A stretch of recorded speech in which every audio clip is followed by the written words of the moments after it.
Oh, I need to get rid of that stuff so I can see everything. Hello, I'm Mum Cats. Welcome to my channel. Oops.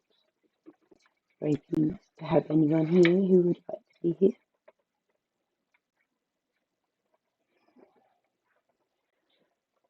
Ugh. Just putting the stuff for the shelves and the storage unit up out of the way so as I can use my space. Oops. Let me get my chat up as well, that might help. Hi Shaz, hi Liz, hi Kirsty. It's nice to see you guys. Thank you for joining me. Can you hear me okay? Because I had sound problems going on for about half an hour there. Hiya Baz, nice to see you darling. You alright?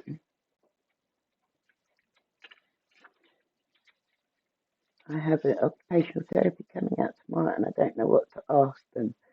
Kirsty, what you need to put to them is what you're struggling with, and like usually they will try and consider what gadgets and appliances and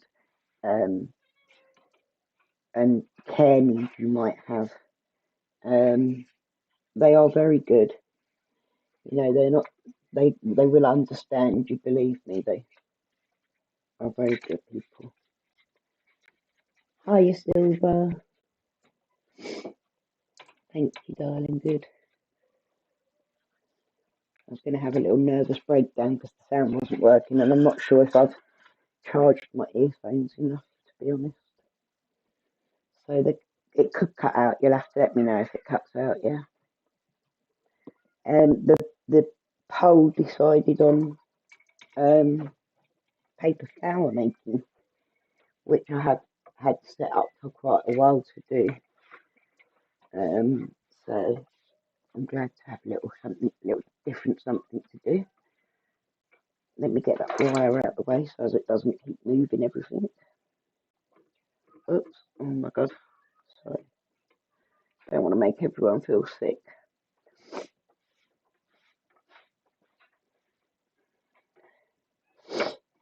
Excuse me if I'm still a bit sniffly and choky and that. It's like it's a lot better than it was, but still I'm still getting like a lot of fluid on my lungs. That sounds horrible, and like choking sessions and stuff, which was fun. Yeah, let me know how it goes, darling. Hi, Dorothy. Lovely to see you. Did I say hi to you, Shelley? I did say hi to you, didn't I? I thought I did, but you know, my brain's not quite functioning the same output as what I like it to be at the moment, because that's what happens when I can't breathe very well. But such is life. We will soldier on and do our thing. Yes, beauty. Bye bye. There's been a couple of pigeons hanging out on the fence for the last like couple of hours, and they keep like winding up my cats. Well, bad.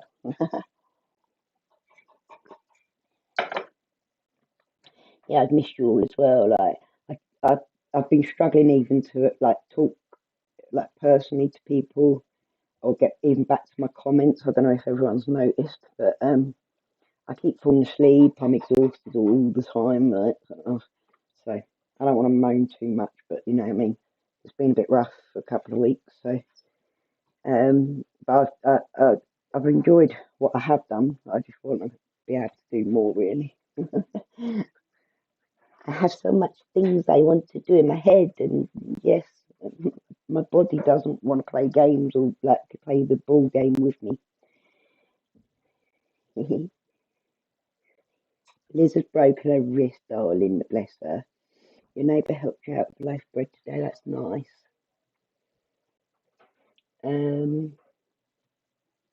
You're back on the Slim Fast journey, well done. Hiya, Fleeka.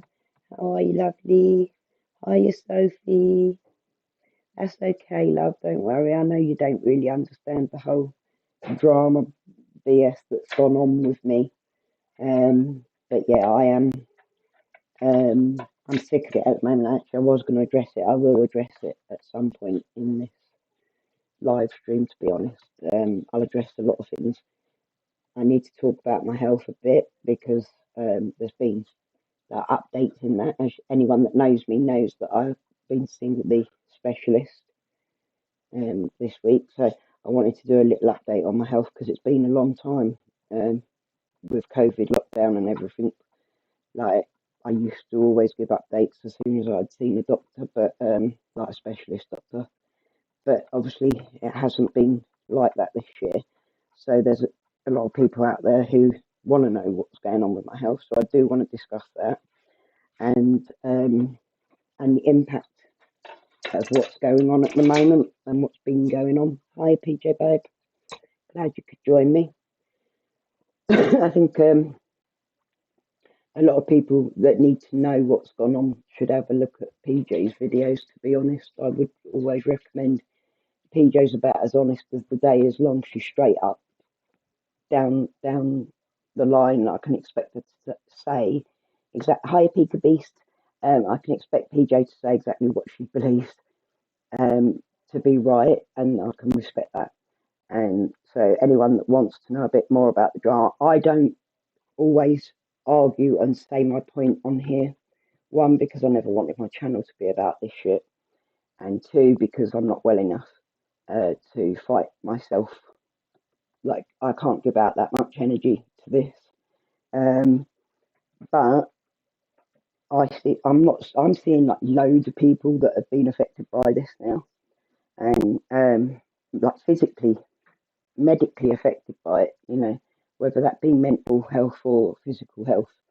But I've seen multiple people with physical health issues who have been made ill by the amount of hate and drama thrown at them and videos made about them and being doxxed and being cloned and being trolled and being accused of being trolls when you're not, like, and it's obvious you're not.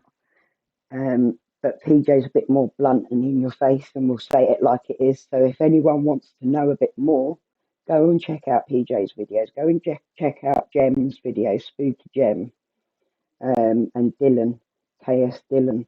They're the people that have spoken very much down the line, honest truth on the subject.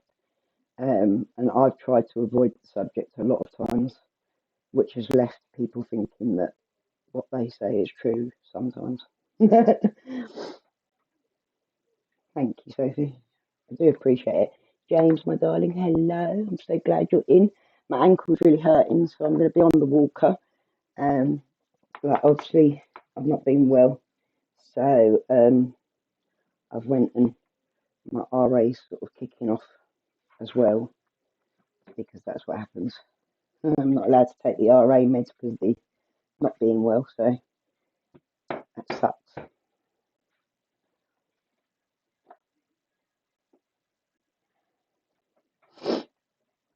What tools do I need?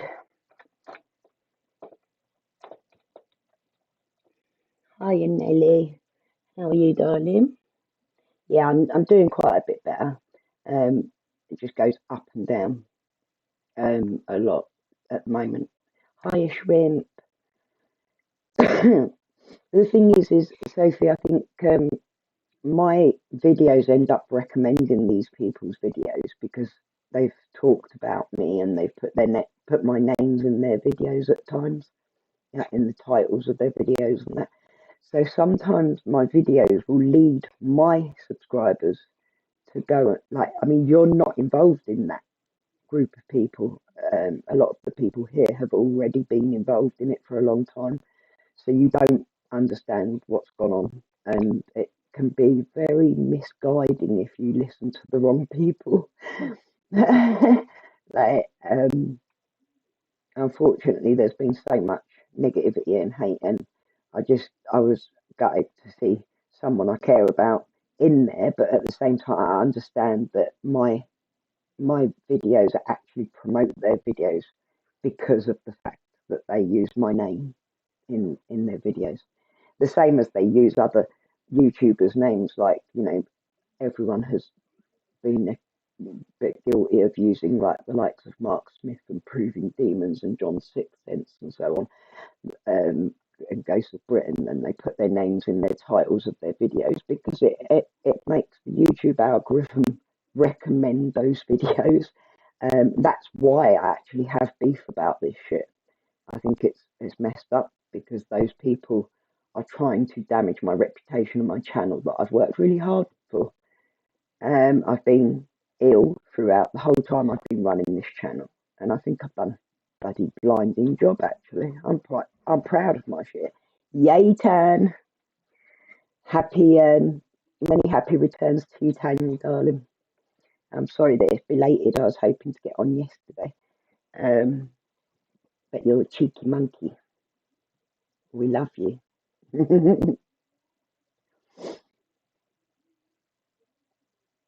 Yeah, that's the thing. I don't even like. Hi, Amelia, darling. I hope you're okay, babe. How are you? I'm sorry if I have missed out on any comments or anything. I've I have struggled to keep up with comments and messages at the moment a bit. Um, like my whole journey on YouTube has been mostly started off because I got ill, and I just wanted to share what I was doing. Really, yeah. I didn't expect to come into the sort of stuff that I've come into, and I come into the paranormal field as a viewer and a follower and a fan, not as a creator myself, but I have regularly been dragged into some really spiteful stuff that's gone on, and there's quite a few manipulative people in that community who are controlling a fair group of people, whether it be because they're slightly misguided people or I'm not sure.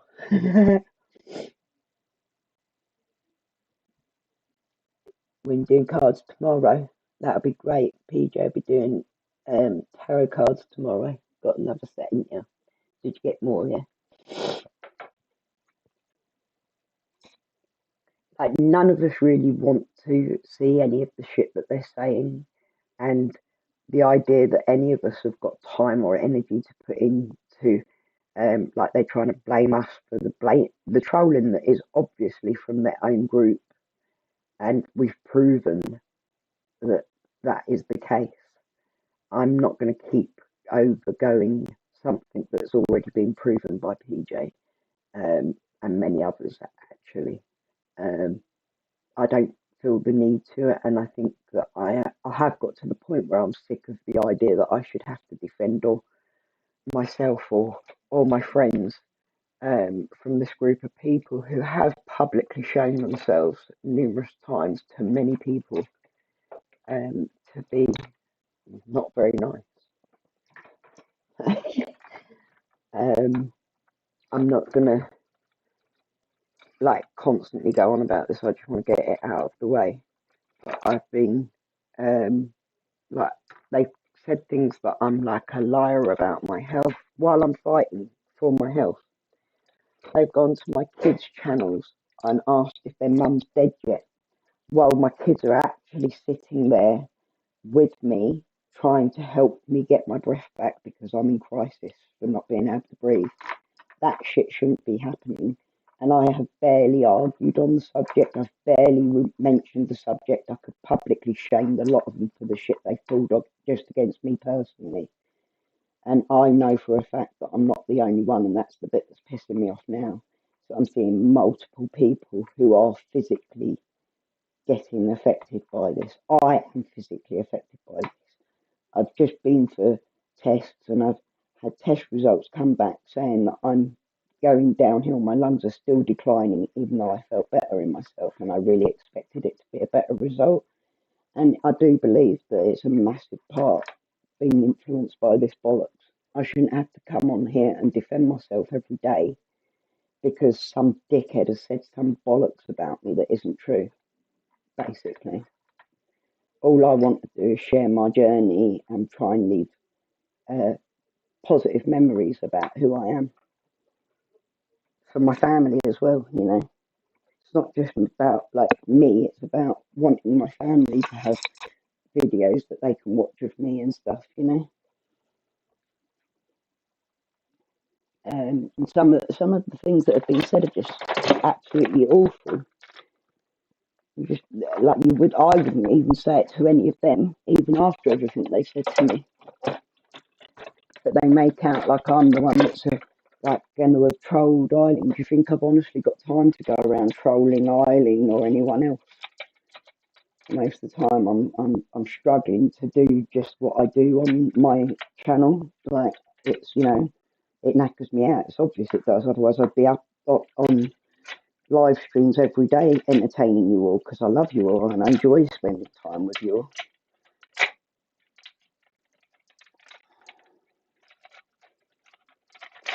My kids shouldn't have to deal with people fucking talking. Sorry, I shouldn't swear. It's only when they get on the kids. That bit winds me up here because it's my kids and they know that and that's why they choose to do it, you know. Can you imagine what runs through my children's heads all the time when they're fucking having to worry about coming down the stairs in case they're the one that finds me dead? I'm sorry if that's really morbid, and I know it is, but it's like it's pretty disgusting that anybody could do that to someone.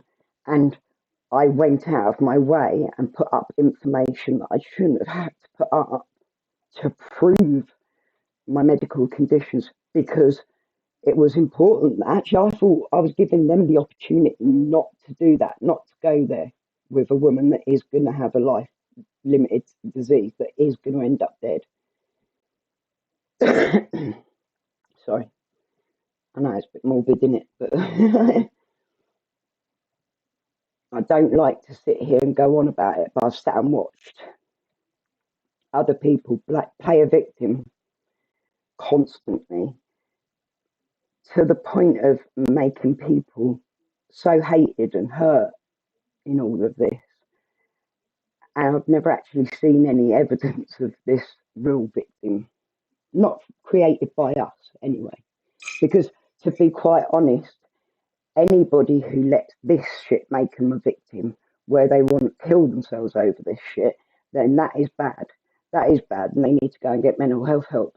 But it's not us causing that. That's because they can't handle it, and they shouldn't be on fucking YouTube if they can't handle that. Because I knew I was going to get trolled when I come to YouTube. I did accept that, but I've never ever imagined that anyone could have proof put in front of their face that yes, this is a dying woman you're talking to, and then still tear her apart for 5 hours through Christmas Day.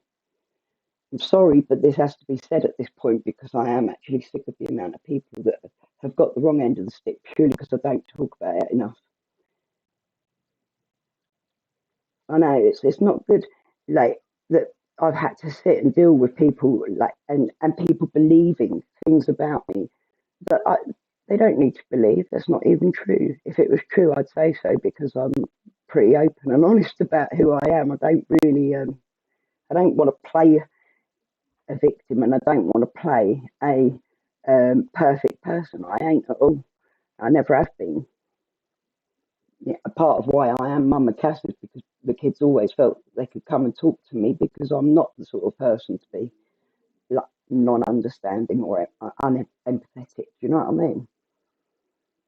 Some of the stuff that I've seen, like with people that have gone downhill that should never have had to go downhill, but they've been attacked constantly, doxed, having their families put at risk because, and knowingly put at risk because of details that these people know about them, like racial attacks, attacks on homophobic attacks. It's just got to that point where there's been enough out there that everybody should know. Everybody should know that those people can't be trusted on what they say. If they're talking shit about someone, maybe you should think about looking at that person and think maybe they're a better person than, because any judgment from that man, I would say I wouldn't want to listen to his judgment. I wouldn't want to judge another human being based on the shit he said. Look at the shit he said. Your hubby's had an infection, bless, can see. Oh no, Shelley, that's sorry. yeah, your hubby's like got the same issues going there as me, and the infections are the ones that can get you. And the thing is I'm sat here, I'm 43 years old, and this year I actually started to believe that a miracle was happening. I actually started to believe that I was going to be like at least like not get worse, not got worse this year. I don't like, and yeah, I'm gutted. It's the first time I've been like I felt a bit emotional about the results of my tests because I thought I was going to be a lot better, and it's not.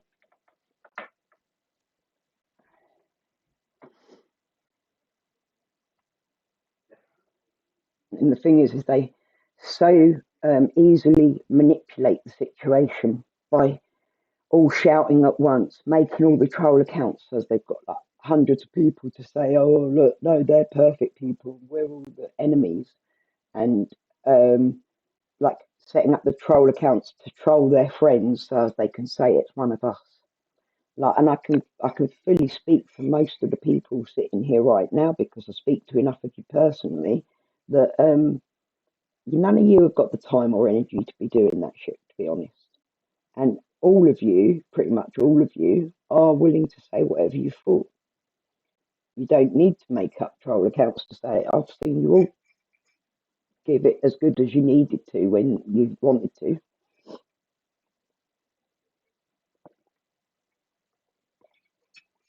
He is Flicker, you're very right. It's a, right, and I'm sick of seeing like that some people are into that mindset where it's like, oh no, let's believe him because it's become there's too much out there now. There's too many occurrences and there's too many people who have actually really been affected. You're with Pocahontas all the time, Baz. That's the thing.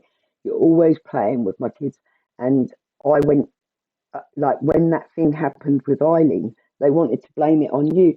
Where they've just blamed randomly on everybody, like they always do. Um, Now, I was sat there in Pocahontas live stream with you at the time. You were playing games on the camera. I could see what you know what I mean. There was no way that you could have possibly been doing that at the same time. You were busy, busy, busy. Do you know what I mean? And that's all you're interested in. You're not interested in any of it anymore. You've tried your best to keep away from it all. But something goes down and they'll just plant blame on you like that. And that showed me a damn lot about the whole thing. The thing is with the two of the people involved, and I won't say the names because I'm not going to keep giving them the advertising. Um, they play that victim role constantly, so that when the shit kicks off and there's like trolling and stuff like that, it's their responses that are being used to create a lot of the situation. Here is how it is. They come in, they do that because they know that these people are going to freak out. They've done it to me where they've come in and tried to troll me to get a response out of me, and they didn't get a good enough one, and they have sort of held back a lot on. I'm sure I'll get some at some point for this. The fact is, they do that because they know that they're going to get that reaction that everyone's going to go, oh my God, look, they're freaking out. They're so hard done by. Oh my God, they're getting so hurt. Poor people. Like, of course, it looks bad, but that is that's the desired response. That's what they are expecting, and those people do give it to them every time. And it has like the amount of people who just want to help these people, and we've all got involved because we wanted to help these people, or we felt bad for them at some point, and we had to defend them because they're a victim and they've been attacked. And it's pretty much why every one of us has been hurt in this, is because we've stepped up for someone who has played it like that. And to him, it is just that he's creating the whole situation because he thinks that he's playing this saintly martyr, that he's going, look at him protecting the needy and desperate. Uh, it's become very bad acting. It's become acting to the point where it's laughable. It's not even, you don't even sit and listen to it anymore. I can't even be bothered. Do you know what I mean? Like to listen because you sort of know what he's going to say about people in a negative way. You know that the bullshit he's saying about the people he's protecting, we know them well enough. We've been a part of this for long enough. We know exactly how it is. I'm just like fed up with the fact that they've known that I was ill, and she chose to come and attack me in my comments without any word being said about her after weeks of me not going there. And she chose to come along and attack me and start it again because her friends weren't interested anymore. They were giving up with her, weren't they? So start the drama again, make it seem like we're all in so bad. None of us are that bad. We just said, like, we've had to defend ourselves a couple of times. I could have said so much more than I ever have. I tried to help a lot of people out, Kirsty. I really do. Like, sometimes my messages, I have a lot of messages where I'm talking to people, trying to be, supportive and that. And I think I've been pretty decent to most people. And to have my name be put out there as if I'm some sort of bully is ridiculous. Yeah, I know exactly that. It cannot be, Flickr. It cannot be. I hope I'm not missing people too much. It cannot be that all of us have had this experience with these people, these specific people involved, and that we're all in the wrong. We've all done all of this bad stuff. None of us have even got time for any of it. Most of us are mothers. Most of us have got health problems. And most of you, you've all got like Shaz has got her chickens to look after. I know you've got busy lives. Tan, you've got your thing that you do. And PJ does her lovely creations. It's kind of pathetic to even suggest that we're that invested. Do you know what I mean? I honestly can't do any more than what I'm doing already, and publicly being seen as doing. You know what I mean? I'm struggling to even get about and see what's going on. There are certain people, Tan, that are sort of under his spell, and it's upsetting. It's sad to see that because there'll always be those people that end up going, oh yeah, listen to him, and it encourages it completely. It does. All it took for me was that I had spoken against Eileen a couple of times, and I've even said enough times since I've been back, I wish I hadn't, and I do regret it. I tried to create a peace there, you know what I mean? Because I spoke up against Eileen in defence of Nikki. I didn't speak up against it in my own defence. I didn't give a damn to, and when shit did start hitting the fan against me, I very rarely responded. Obviously, I'll leave a comment in self-defence, but I'm not going to sit and play it out like I'm sitting here talking it now. But it's like sometimes it's got to be done when I'm seeing all of it going on. Like I even feel that they're making Eileen ill as well. Like she knows that it's them as well. Sorry, but she does. It's okay, Nelly. I understand that. Like everybody that's got involved because they thought they were trying to help someone that was a victim, a weaker individual that needed support. I got involved and done that. I needed to help people. I've always needed to help people. I can't stand bullies. I never have participated in bullying actions. It's never been my way. And like some people just like they're actually sitting there wanting to go for people in every deepest, darkest way. There's no need for it. Call me a bitch. Yeah, fine, I'll deal with it. You know, if you want to say like you don't like me, you don't agree with me, that's fine. I don't care. Right, I'm not bothered. But you don't need to attack my kids. You don't need to talk about my health situation. And trying to do that to a person that you know is ill is actually sick. And I really haven't gone on as much about it as maybe I should have publicised the fact that these people were attacking me for 5 hours on Christmas Day, while I don't know how many Christmases I get with my family. And before I got ill, I barely ever had Christmases with my family, and it used to break my heart. And since I've been ill, it's hard to have a Christmas that isn't very difficult for me. And this Christmas was made exceptionally nasty. Last Christmas was made exceptionally nasty. Watching people put out nothing but hate and spite against me. And it began because I defended Nikki to Eileen, or against Eileen. And um, and I agree that I realise now I probably shouldn't have, because that's what that's how it all goes. It's all about the backwards and forwards of the drama and wanting the views and the attention that it gets. And I'm not in it for that. I don't care about that stuff. Like the drama, and even talking about this now does not benefit me. I of course will have more viewers because they'll come and have a look to see what I've said about themselves. They can slag me off for it. But if I say something about you, mate, I can guarantee you that I'll say it in the politest possible way.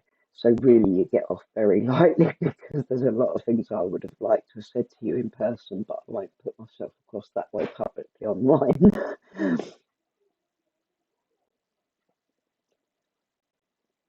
I agree with what Shelley's just said about their opinions. Like, I will not sit here and listen to that man on his opinion on Tanya, on Shaz, on PJ. I won't even sit here and listen to him if he starts kicking off about New again. I don't care. Like, he is not a nice person, and like, I would never defend New again. I'm sorry, I won't. Um, but I don't care anymore. Like, I just want her to shut the fuck up about me and stop acting like a victim to me when there is no victims to me. The worst people I've ever hurt were probably the people that I love the most, or have loved the most in life, and it certainly doesn't come down to online bollocks.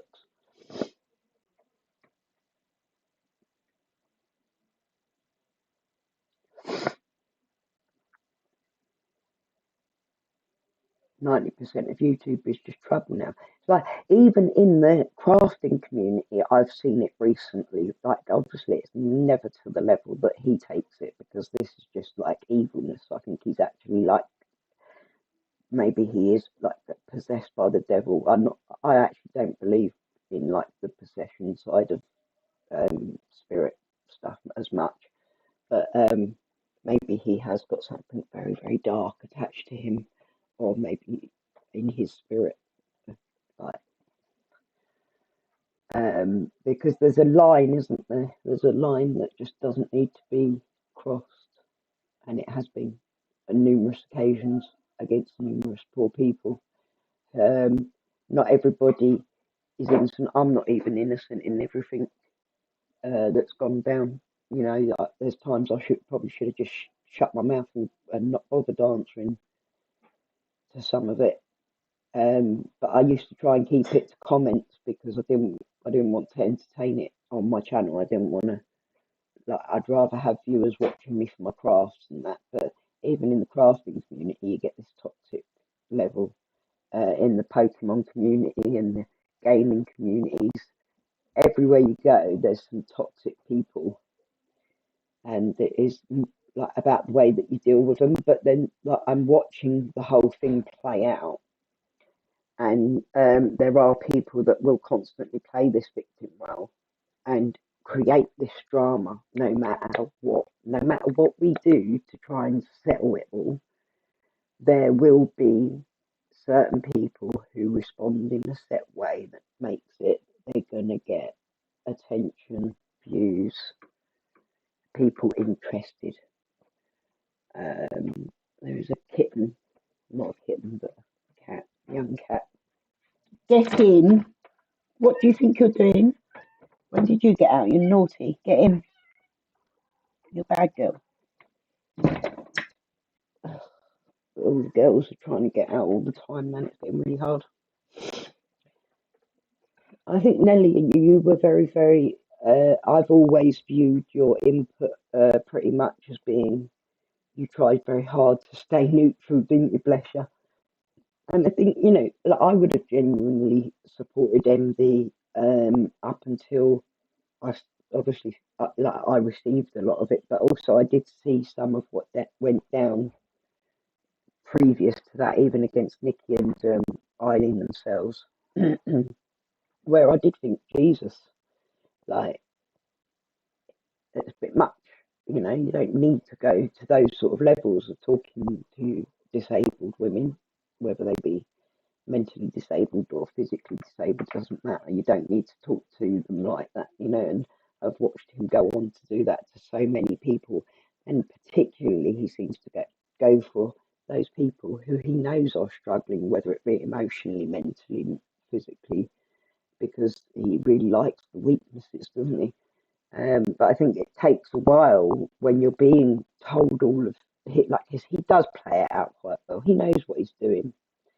Um, he tries to play the victim role himself, or the martyr, and that he knows that people are listening and going, oh really, oh my gosh, really, how could Mama Cass do that? And it doesn't really take long getting talking to me, watching my content and stuff before you start to see that actually I'm really not any of those things. But of course, a lot of the people that have actually believed him or them have been people that weren't watching me or getting to know me. They were just listening to that shit. And I think it sounds bloody awful. That's why it's wrong, to try and damage someone's reputation so much. It's very wrong.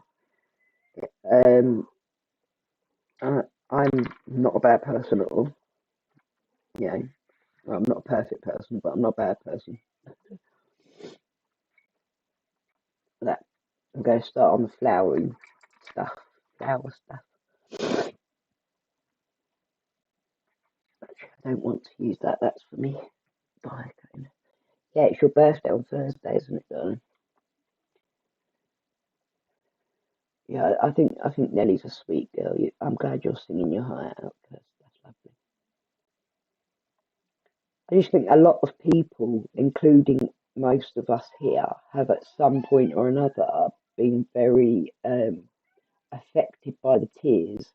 That's why I won't sit here and cry, even though I felt a little bit emotional at one point earlier, but I took myself a minute to sort of breathe and not go there. If I sat and cried, it would be a bad thing. Bad thing. I really can't breathe enough to do that. But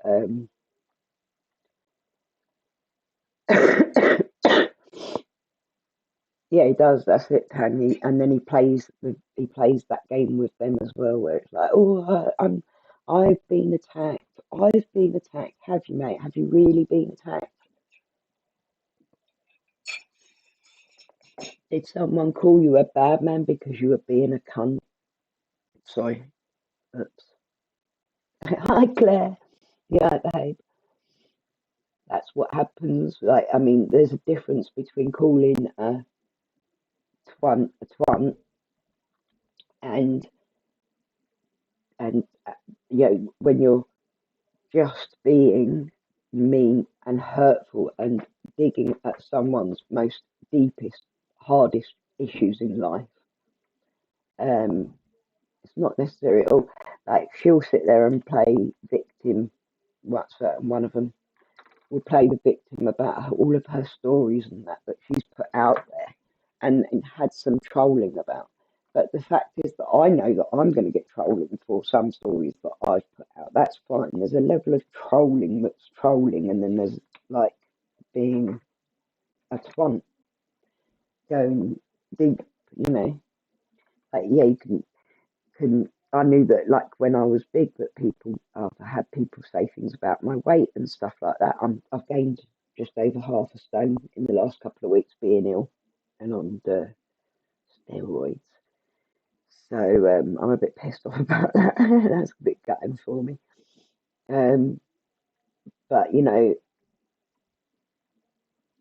I don't really care about that sort of trolling, but when it's like attacking the kids and stuff, and just the stuff I've seen with everyone else.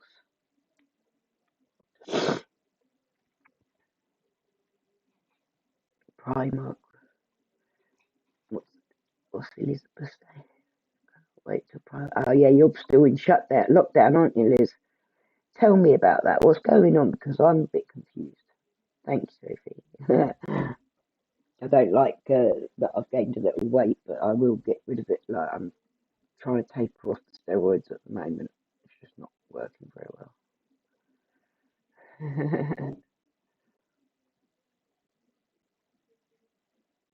Yeah, he does. He keeps the ones that he can get that control over, that he can manipulate into stuff. Do you know what I mean? And he uses them. He uses them to promote his word. Like, I don't know if you've noticed that, but you know, he'll get like when he manipulated like John and DQ and all that. It was a case of get them in, that probably told them a few stories about, I'll get you on TV, mate. I'll get your views popping because like I'm a proper paranormal channel and I'm a famous paranormal investigator. Yeah, I was. I can't believe that she actually sits there and laughs like that. Like, how are people looking at that and going, "That's okay"? I don't get it. This is like 2021. Not okay. Not okay. And you're on a public social media platform. You want to run a channel, and you want to start like some people that want to start like begging for money and stuff via their channel, and you're going to sit there and promote that sort of behaviour in this day and age. That is all I can say, really. Do you honestly think you're going to succeed at this by putting out such prejudice in this day and age? Like, and I've seen some disgusting prejudicial attacks on people. I know a lot of them have got deleted, but it doesn't matter. It doesn't get deleted from the stratosphere. It's out there. The Matrix will get you one day, mate. Yeah, like, and he manipulated like the lads and that to be all hateful with me, and he manipulated Chris into setting me up as looking like a doxer when I didn't even do it. And that's his way. You know, these people that are sitting there, they might have 4,000 fans or 1,000 fans or 400 fans, but they're all people sitting there going, "Oh yeah, listen to him. That's true. That's true. Ooh, yeah." And like, wow, sort it out. Like, I'm sorry, but when it gets to the point that someone is attacking a woman who's dying on Christmas Day and another woman whose husband is dying and it's Christmas Day for 5 hours when you've got a kid at home with you, um, attacking them on their disabilities, on the fact that they've got a dying partner, on the fact that the colour of their skin or the sexuality that they have been all of their lives, you know, there's no control over these things. That's bullying. It's wrong. Like, and I don't understand how, like, if I would never say some of the things that I've seen said, but not even to the worst of them. Mostly I'll just say that I think you're a cunt, like, which I'm entitled to that opinion. I'm entitled to say so on my channel. Like, just I didn't actually watch the whole thing of that, unfortunately, guys. So I didn't see it, but I was told that New was laughing um, at his. I'm not going to even say the word because that's just disrespectful. Like, it's not okay. And like, there's other people as well, other people who don't come and sit in my channel as well, and I've seen just a lot who are now getting to the point where they are physically affected. They are having friendships affected because it creates such a drama and a hate-filled place. It's a band called Starship. No, I don't, darling. Tell me a song that they sang. Yeah, like you just don't need to go there, do you? Like in my opinion, if I don't like someone, right? I don't like someone because of how they behave or the things that I've seen them do or how they've treated other people in front of me. I will like come to my own opinions, and that's the thing as well. I do get frustrated with the whole trying to control people's opinions and that. Like, if anyone wants to judge me, come judge me, but come judge it on how I am, who I am, and how I treat you, not on based on stupid people with their attitude that they're the victim or they're the martyr. Can you guys not in the background over there? I'm sorry, but the cats keep having sex. Birthday on Baz on stream for Baz on 5th of May. Yeah, we'll have to book that in. That'd be good. I know that you're a really strong girl, Tan, and you are, and you took a lot that you didn't deserve to take. Um, it's the moral for me. It's the moral thing of it is that it's just not okay. And like to be sitting there saying at the same time, "Oh, I'm going to get on TV. I'm going to be a famous paranormal investigator, but I'm going to promote myself as the sort of person that has such awful prejudices." Like, can you imagine that? Like, if it, like it doesn't look good that you want to connect with spirits, but you've got such an evil, horrible soul yourself. You're winning in Fortnite 13 games in a row. Nice one, Baz. Yeah, see, Liz, that's what we did, didn't we? Okay, Claire, I want a hot drink as well. Make me one, babe. I want to live with Claire. I want to live in Claire's little shed thingy. Like, I like it. I think me and Claire get on quite well. Like, we've like found quite a little love for each other going on. I get to know people and like I get to understand people, and you can't always judge someone based on what other people have said about them or anything, can you?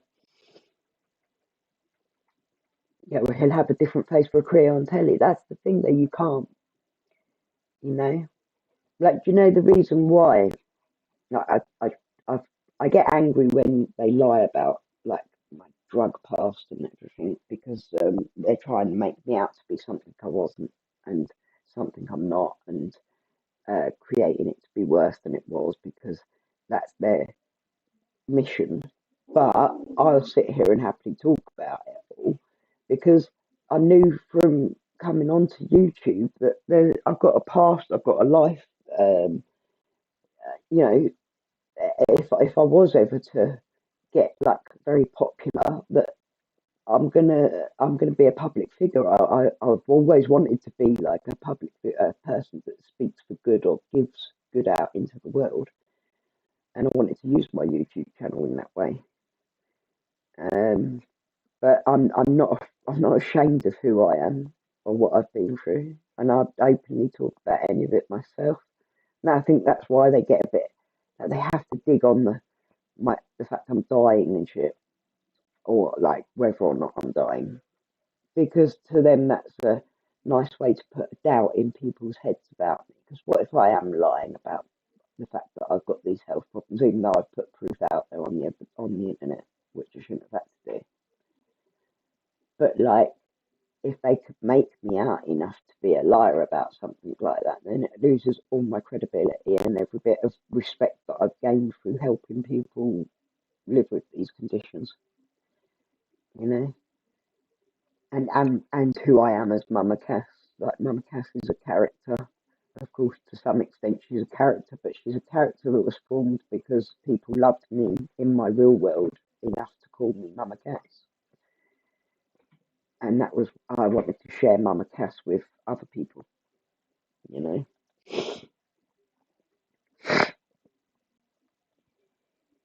Exactly, it is getting to that point, Flicker, where people see it. I wanted to do something as well the other day, and you weren't on. But people are getting to see it. Most people are becoming conscious of it. Hi Daisy, nice to see you, lovely. That it is, he's a play actor and he is creating a lot of hatred and a lot of anxiety that doesn't need to be there, based on a couple of people who will always play the victim or give a reason for someone to jump up and defend them because that's what they want. They want that attention. It's very difficult to talk about without getting nasty, and I don't want to get nasty or seem nasty because I'm not nasty. But I am sick of the whole victim playing from both New and Eileen. I'm sorry, but it's them that's causing. Old Nick that I've seen a lot of for the last couple of months, and I remember him first speaking about it, and I felt really bad for him actually. And he's clearly just an elderly granddad gentleman who enjoys the community and hasn't always spoken before, but like ended up speaking because he felt like he was being manipulated. And they made him out to be a big bad guy, you know, like, and he's just someone that wants to watch, but like didn't want to have to give his money to. No, those two people create so much of the drama just by their overreactions to life in general. I mean, you know, and to sit and play the victim on everything that they do is quite distressing at times for someone like me in my situation. Hi, Moonlight, darling. I hope you're okay, sweetheart. I'm tired of seeing people getting hi, Pocahontas. Love you. Um, I'm just upset to see so many people, including myself, who are being made ill by this. Bless you, Claire. I'm that like it's getting to that point, whether it be emotionally unwell or physically unwell, it doesn't matter. But the damage is being done to the point where there's lots of people affected now, and that's the thing. It's got to come. It's got to be obvious now that this person is the person making it, as hateful as it is. That one person and his little group of people. And yes, some of them are often just fooled into believing his game play, and I understand that. But there's also that a lot of people who have enjoyed poking that fire constantly. Um, for a start, like Paranormal Kiwi, don't sit there and apologise to me and then talk shit the same day about me, like wanting me to die shit. That's twisted shit for anyone to say, but a nurse or a medical professional of any kind. I've never said that I wanted New to die, so why are you guys wanting me to die? That's like proper twisted shit, you know. There's been so much really deep twisted shit where I haven't actually sat here and said, hang on a minute, they've said this about me. Because I don't want to sit here and keep fucking going over it over and over again. I don't want to play that on my channel. That's not what my channel is about.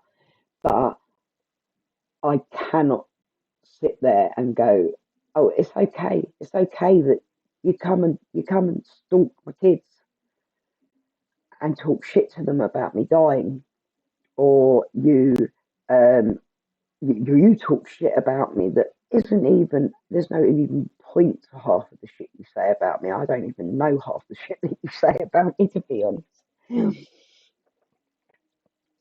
But I see a lot of people. Yeah, I have to keep. Yeah, I love your poetry, Claire. I would suggest anyone go over and check out Claire's riddles. If you haven't had a look, right, please do, because there's a couple in there that are banging, banging Claire.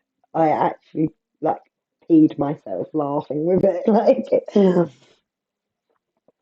yeah, exactly, Tam. What is so special about here that needs him that like that people are going, yes, sir, no, sir, whatever you say, sir, while he's being openly and loudly racist, sexist, disableist, whatever you want to call it. You could go for every single prejudice there is out there. He's put some of that out there publicly on his own channel with his own mouth about so many people. I mean, how many of us can be that bad at people? You'd think we were all demons and devils and drinking baby's blood, eh? Yes, give me a shout, Claire, whenever you want to do that, and I would love that. That would be great. Oh, absolutely. I've come really to love Claire because, yeah, we've got chatting a bit, like, it's nice. I'm just sad that so many people are so affected, and other channels, like those channels that have got involved, even though I'm kind of angry at those people like John and that took sides and basically threw me under the bus for their own gain, um, because of what he was doing and how he was controlling the situation. I do have a great deal of understanding and respect for the fact that those people are easily manipulated and have been manipulated by him. And but like that's how he works, isn't it? He just and then he manipulates them into saying things on their channel, and then their watchers go, "Oh yeah, look, have a look." And then you've got some channels. I don't want to mention names because I don't want to bring too much publicity to that side of things. But he's basically enforcing some channels to defend and protect him, and I think it could damage some of those channels quite severely right now. It's getting to that point where it's too publicly known now. Everybody is seeing it now. There's a lot of people out there that are calling it out, and there's a lot of people in the paranormal. I've noticed recently. I've got to give the paranormal community its dues here. There's a lot of groups out there that really do want to make the paranormal a better place, and that shit is destroying it.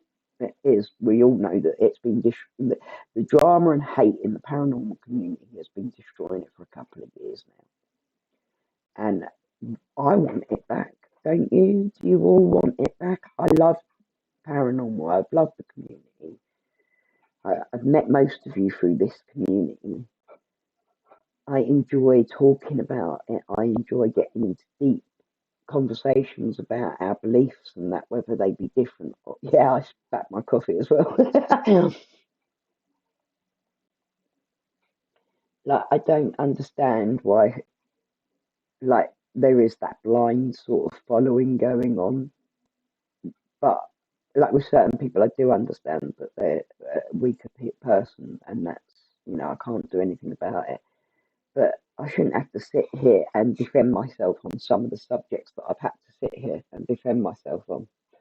Um, I'm like just me. I'm not trying to pretend to be anything I'm not. I haven't played that victim game. I'm not sitting here saying I'm dying. Can you please donate to me and make my life better for the last couple of years? If I've got a couple of years. I'm not sitting here going, oh, I was abused. Right? I'm not doing that. But those things have all happened in my life as well. Like just because one person has sat there, like publicly making it a thing like that, doesn't mean that we haven't all been through some of those things as well. Um, it's not an excuse to get away with treating people so awful.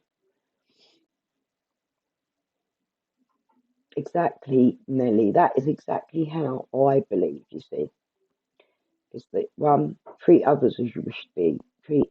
If everybody treated everybody else and thought about how other people feel before they act, how would I feel if I did that? If someone did that to me, then the world would be such a better place.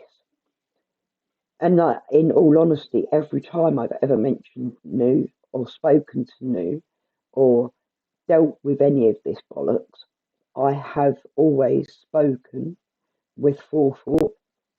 I've tried to be kind to the best of my ability, depending on the level of hatred thrown at me. Really, uh, I've I've always just been like, I was tame. I tried to keep it private, like Elizabeth said. You know what I mean? If I've had any problems with anyone else, anyone who has ever had any little falling out with me, if I have had an issue, I've spoken to you privately, haven't I? And usually very kindly and gently, even if you've done something to hurt me. I've always been, I get it, I get, I get it because I do.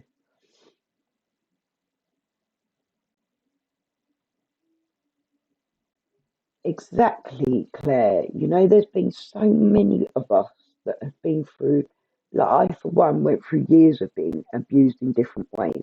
And you know, certainly some of my experiences in life have been like incredibly extreme, and I wouldn't want to sit here and go on about them, like because I wouldn't want to trigger other people with what awful things that I have been through, because I think it does. I think, you know, I want you all to think of me as someone that you can come to, and that I'll support you, and um,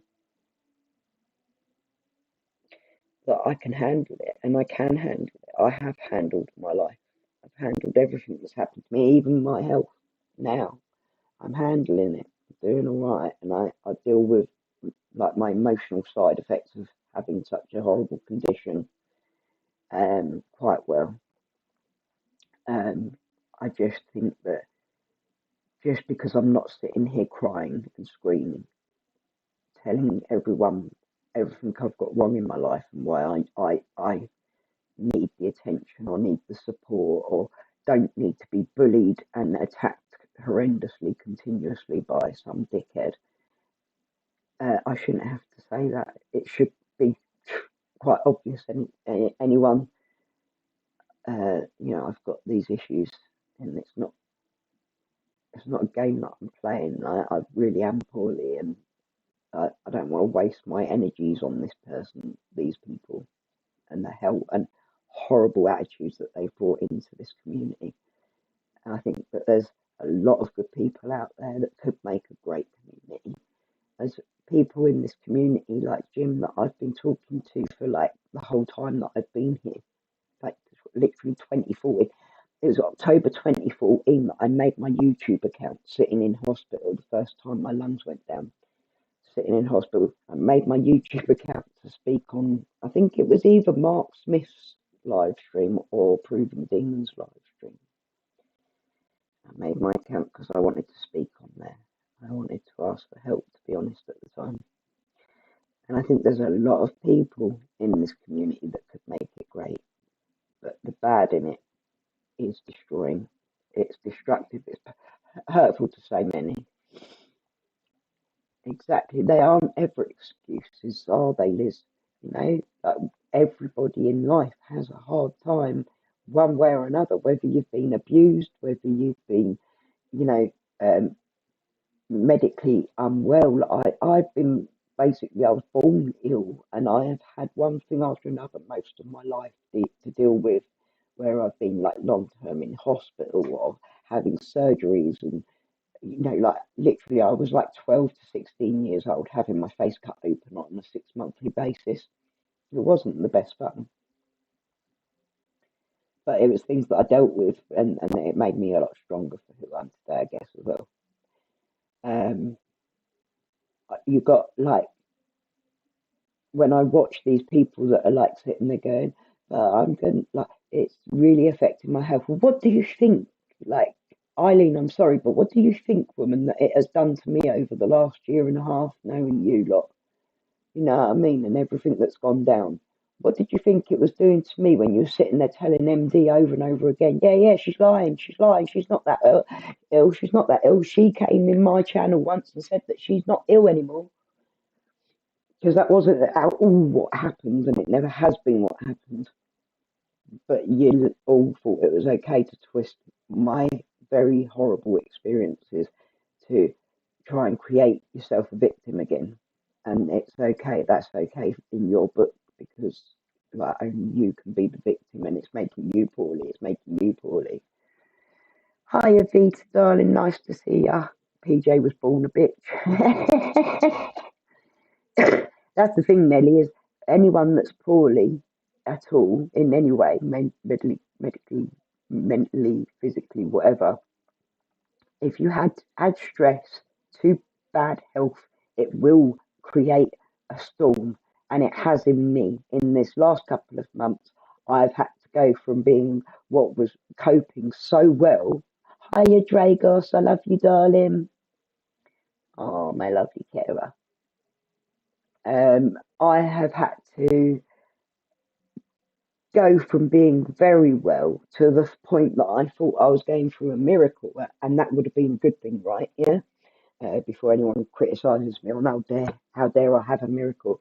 I thought I was doing well, and then I've come back online. I've started creating again, and I've delved back into the community again. And to be attacked continuously for the last couple of months by some of the trolling, and it's not just trolling, is it? I mean, I can do YouTube trolling. I'm not going to get upset because someone comes in and calls me fat, or you know. In fact, I don't often show upset when they do try and troll attack my channel. I, you just have, like, as Claire says, things like with conditions like ours, we can be here today and gone tomorrow. It doesn't take you slowly, it just happens. That's what I have had to deal with in this last 2 weeks of being poorly. Me laying here coughing to the point where I really truly was in crisis and I should have been at hospital. I've had my kids come in and sitting with me trying to help me breathe, um, genuinely afraid of finding me dead.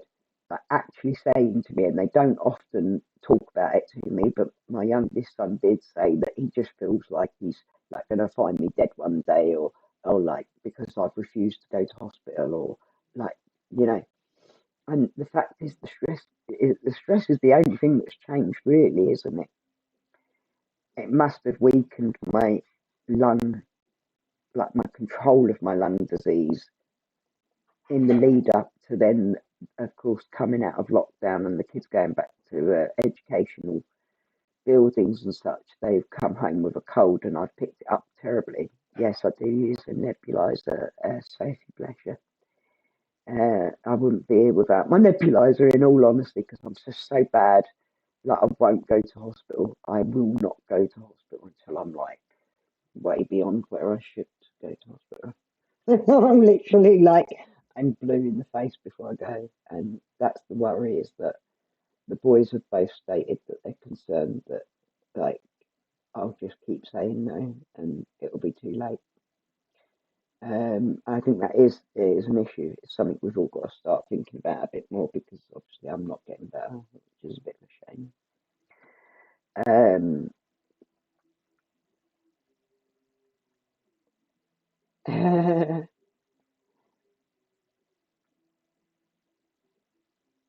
It's just been like, it's horrible that I should even, like, it shouldn't be affecting me like that, because I try not to let it get to me. I don't even watch pretty much any of what they put out. Obviously, you can't come online without hearing or being aware of the discomfort, because everybody thinks I'm some sort of evil bitch, or I'm whatever he says that I am, and all this. That it's just, it's like, it's just so uncalled for all the time, and it's so continuous, and it's not just me, it's too many other people. Too many people are suffering now because of it. And I think that for those of you who are still listening to him and still actually thinking that some of what he says is true, just take a minute. Take a minute to get to know us, get to know me, watch my content, have a look through, see what I'm like, see what I've actually said. Go and have a look, because I'm not afraid. I haven't deleted anything that I've ever said like that to any of them, because I'm not ashamed of anything I've said. I've always stated everything as kindly, politely, and respectfully as I possibly could. And yes, I've been angry at times, and yes, I have passed opinion on certain people at times, but they have done enough to give me a reason to do so, the same as they have done about me. Yeah, I accept that Eileen doesn't like me, it's fine, that's fine, but don't sit there and try and create people to hate me based on whether or not I am medically ill or whatever. I don't think that's right at all, is it? Like they turn everything into a horrible um, question over everything about you. Like Shelley was, oh, you must have lost your husband already because you had an MS on one of your letters. How do you like? Where does he create this in his head that these are ways to work out people and how to put people like made to believe that they are bad people? Like I'm going to do some flowers, paper flowers that I made some before. I thought my condition was going to be like a slow thing over time. Apparently not. I can be okay, then just be dead. Don't worry, bitches. After I first going to mentally destroy the twats, then come have fun in spirit. I say it all the time that they're going to keep going at me and going at me, and it will be my last memory before I die is these cunts going at me, and I'll fucking haunt you bastards.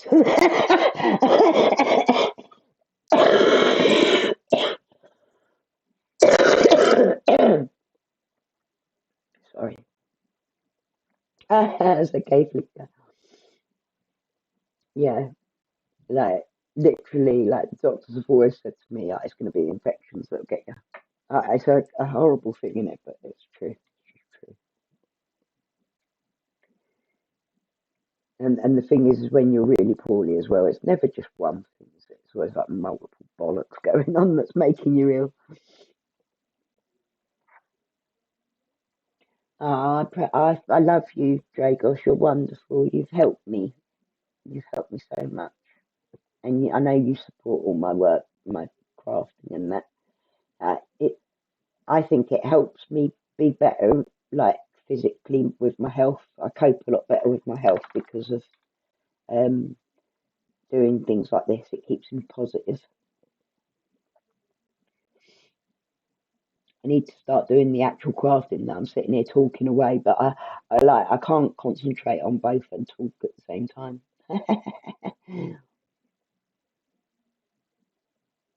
Thank you, Vita. That's all I ask is people just judge me on who I show myself to be, not something that someone else said about me.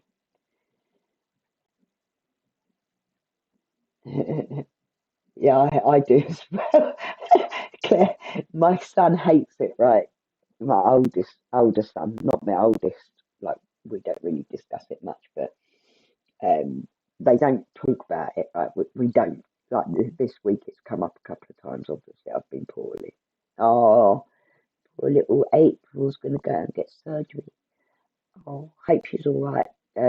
Shelley, I have front row seat with the devil when I meet my maker. I'll keep my sleep for flicker. So I always say, like, fucking, I ain't going to hell, mate. The devil's scared of me. He thinks I'm going to take over and start a party. Then I think I went to meet Ragnar in Valhalla. I've been watching um, quite a few of those sort of like story time films at the moment where I'm getting well into it all. Anyway, I've been doing a lot of research on the old um, the gods and that as well recently while I've been poorly because I can't really get involved in stuff like and watch all of the hate and that when I'm really poorly. I have to sit and watch like interesting things that educate me because otherwise I drive myself mad and I don't want to get upset or stressed. Oh, bless her. Um, I need a cup of coffee, mate, guys. Well, I want my after death to be like Beetlejuice. Yeah, but I was saying to my son as well. It was yeah, invisible disabilities can affect like well all disabilities, yeah, whatever disability, it's disability, because it does, it impacts your whole life, you know. Like, I was mentally unwell, like I had diagnoses as mental health diagnoses long before I was physically disabled as such. Um, but I do believe, looking back, once I got, like when I got the RA diagnosis, it was like my whole life started to make sense. Like a lot of things all sort of came together. Like it's more about the fact that I've been living in pain and not really realised that I was actually getting sick. Like, and the amount of times that I'd go to the doctors and say like my hands hurt or my knees hurt, and they'd send me home with antidepressants, for fuck's sake. They were treating my mental health even when I was saying like, no, yeah, I'm physically not feeling good. But once I got the diagnosis, it started streaming in. One after the surgery that I had, it was like one diagnosis after another, literally for about 5 years. Every year at the same time on my son's birthday, I'd be in hospital having something going on. You know, we were saying, me and my son was saying about it though, and he just don't like talking about it at all. But I said I reckon that that there's someone had said something about him, and it was like, yeah, he's got the vibe. Take care, Boss. Love you, darling. Good to see you. Doggy time. I'm gonna make a cup of coffee in a minute because I'm really dry. I have my own at home called my shadow garden. Poison garden. What's the poison garden? I haven't heard of that.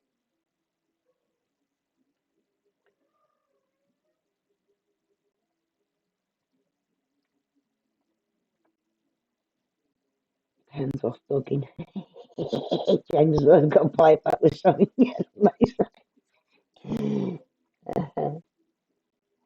Could you tie the lumps off, Shelley, on did it for friends? Yeah, I've done that on my own self, you know.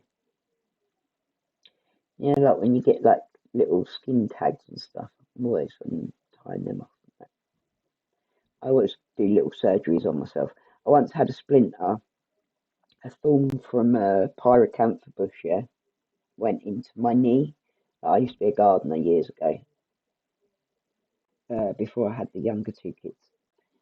I was doing a horticulture degree and working in the community. Like I was doing gardens for disabled people, funnily enough, in the community, and getting my degree at the same time doing it for a charity.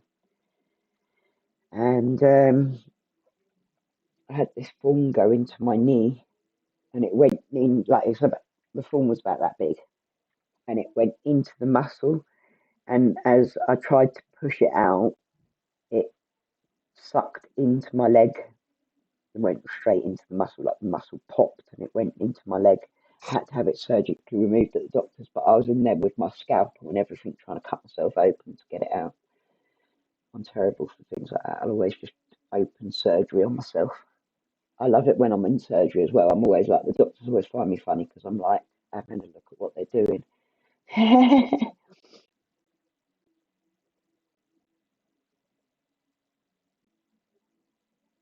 Yeah, as soon as you get a mental health diagnosis, many GPs dip it. You see, I went into like I had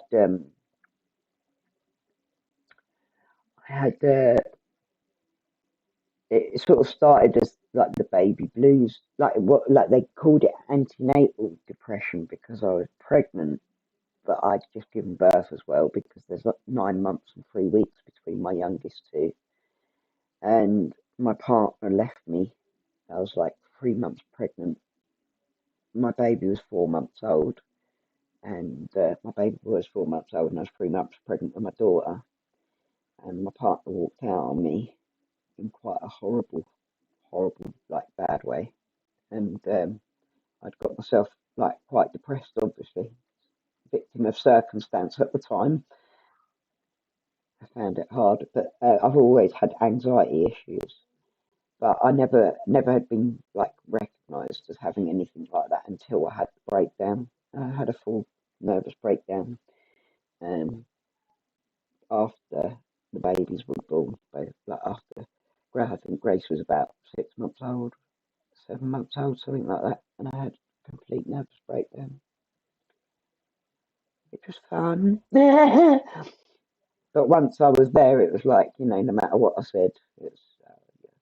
But doing the gardening as well would be, like, I'd be like, oh, they'd be like, oh, of course, it's gardener's knee and housewife's hands, and yeah, no. But I think I had RA all along, and I think it just went haywire at that point when my body couldn't cope anymore. It just like took over and started damaging all the other, like bringing out all these other immune diseases, and it all works together to make me really poorly. You know what I mean? I'm just down your cappuccino, all the central plans. I red and white rose for that for Andre's lady. Have they do not shape? Oh, nice, nice storage boxes. I like making my own storage boxes. I've got well into doing it, like so as I can design them all specifically for what I want. I'm always getting glass in my feet and that, Sophie. I'm terrible because since I've had RA, I don't wear shoes a lot because it hurts, or socks, or even slippers can hurt when I'm swollen. So I have a tendency, and you see what I'm doing? Sorry, see if I can get it to. Let's see if I can. We need like a plain background, don't we, to get a good view on it? Is that right?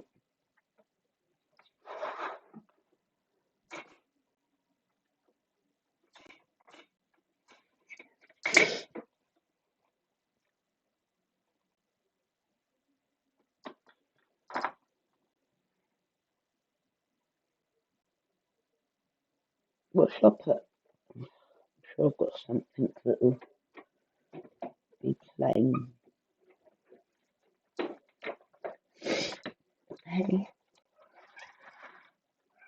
there's always a cat. I'm going to go and make a cup of coffee quickly before we start. Oh yeah, I did burn it. Where did I burn it? Where's it gone already? I really burnt it as well. It's there, I think. Yeah, it's gone already. I can't believe that because that will hurt.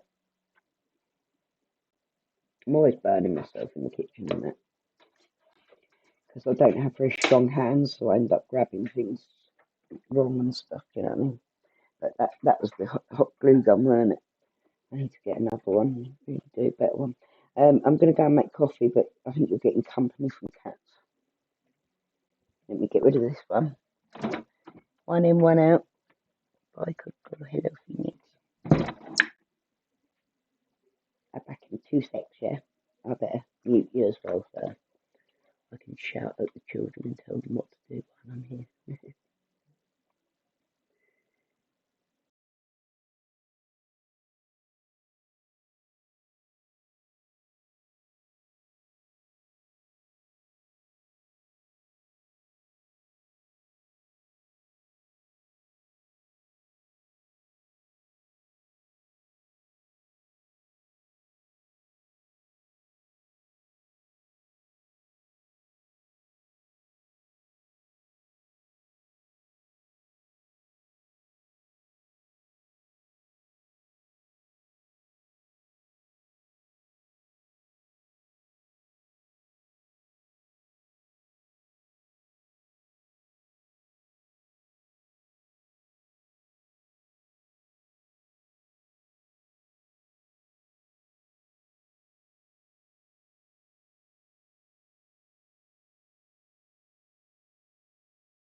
the kettle is taking so long to boil, so I thought I'd just come back in and carry on chatting for a bit because, you know, you don't mind if I run out and pour it there when I do. I had to fill it all up and empty the sink just to get into it. The kids always stack everything inside the sink.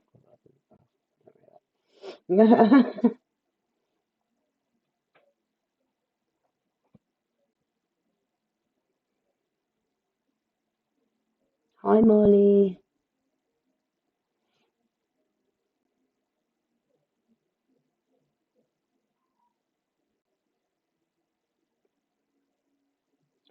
Oh, you got cat video up. I haven't seen it. I've been a bit really like slacking on the old keeping up with everyone's channel and that. It's hard while I'm poorly because I end up falling asleep as soon as I sit down to look at anything.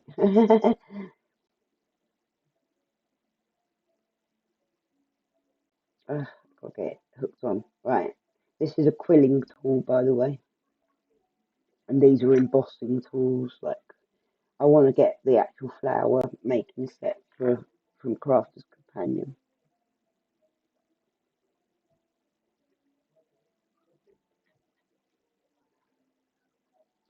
Yeah, Shaz has got a three-legged frog. I think that's brilliant. I like lame things for some reason. Right, let's get him fiddly to do this. Can you get down, young lady, please? You're nervous and stressed. Why are you nervous and stressed, lovely?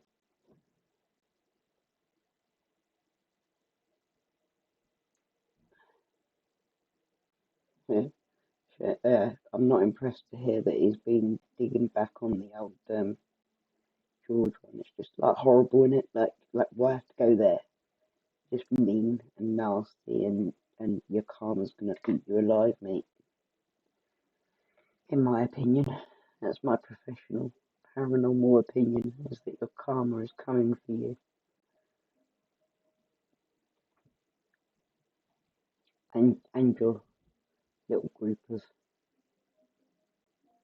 consenting trolls and clones and spiteful, nasty people.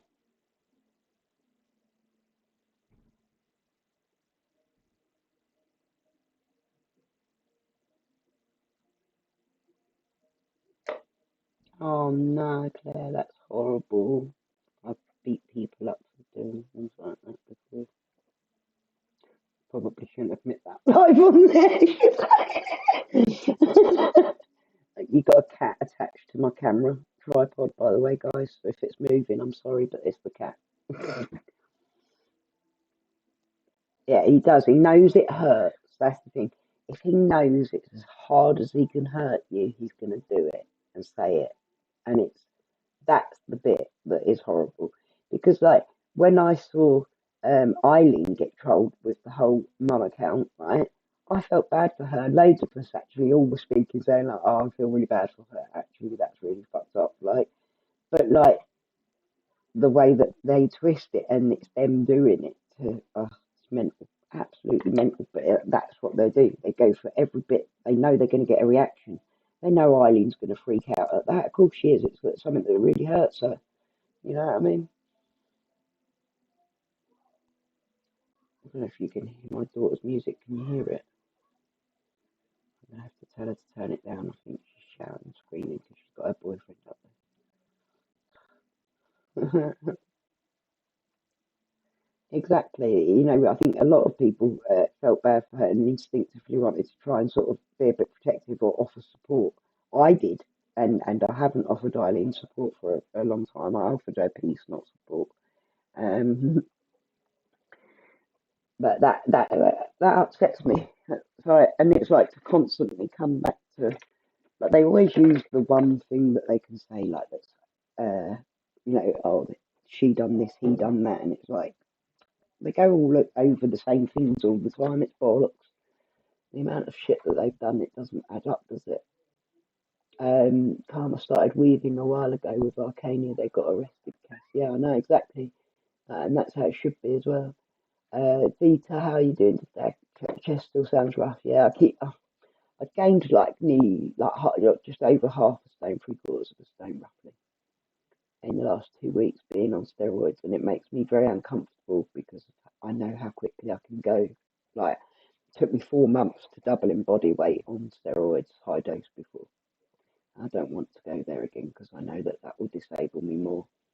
Um, and I also need to get off the meds to be able to get back on my RA meds, and that's hard because I'm now struggling without the RA meds as well. It gets out of hand so quickly, but my chest isn't right. It's not got better, like not properly.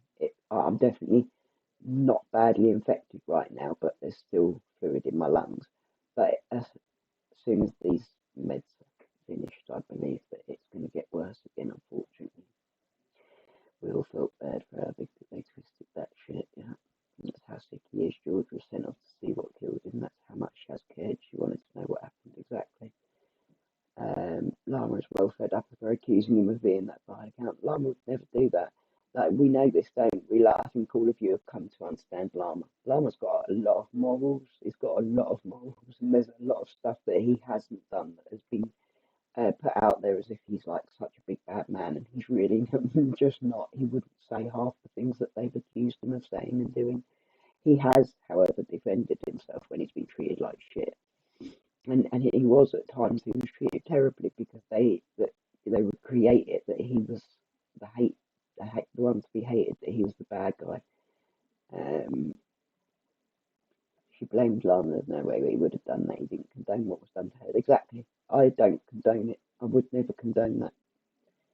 I know it's tempting in an argument sometimes to say things that are nasty. We've all been there. And yes, everybody talks in private and might say something that they wouldn't want to be said publicly about someone if they think that, if you think someone's a twat, you're going to say to someone else, like, yeah, I think they're a twat, but it's not necessarily like you're being a bad person, slagging that person off because they don't need to know that you feel that way, do they?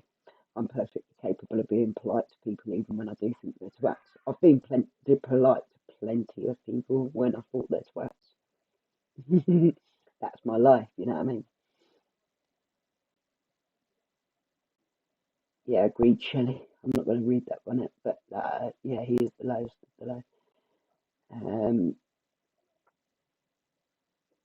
you've always had rescues or deformed pets. They are the best. I agree, Daisy. I've got such a soft spot for, like, if there's a runt of the litter, I'm the one that's always in love with it. You need something to eat but don't know what to have. I'm starving at the moment. That's the steroids. It's killing me. Like, I'm literally hungry all the time. I've been making cakes and cookies. See you later, darling. Love you. Llama's never stooped. Well, when you have no balls, I like. Go as low as he can get and recruit others to go low as well. Yeah, I had a sparrow once that fell out its nest. Is there anything you can get me, darling? What do you mean? You don't need to get me anything, babe. There's lots of things I need at the moment. I'm like it's been I'm not being able to spend any money on any crafting stuff for ages, and it's getting boring. I like my crafty hauls, but I haven't been able to get anything. I have to totally get it. Complex is an understatement and such big bullshit. Does that complex? I'm actually under the complex diseases. I can't remember what they call it. Complex. It's like they have meetings about me at the hospital with all my specialists together because I'm a complex disease, like complex and rare. I think it's something like that. But anyway, they have special meetings over me, and it's like I'm under a special clinic as being like extreme case. Amy sticker, wear a badge about it, like I'm special because I'm ill.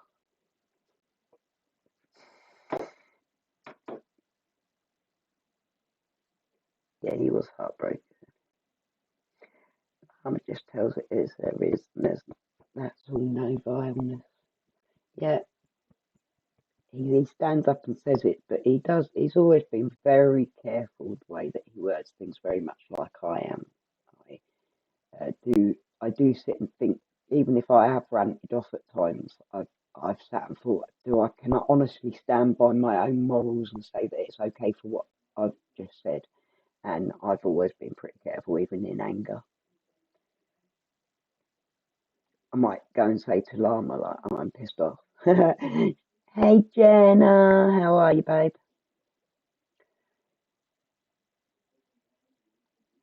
Yeah, I was really upset for Shaz as well. It was horrible.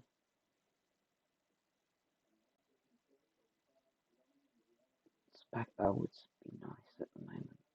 I struggle with what to eat now because like, I pretty much live on fruit and yogurt normally because of my teeth, fake ones. um,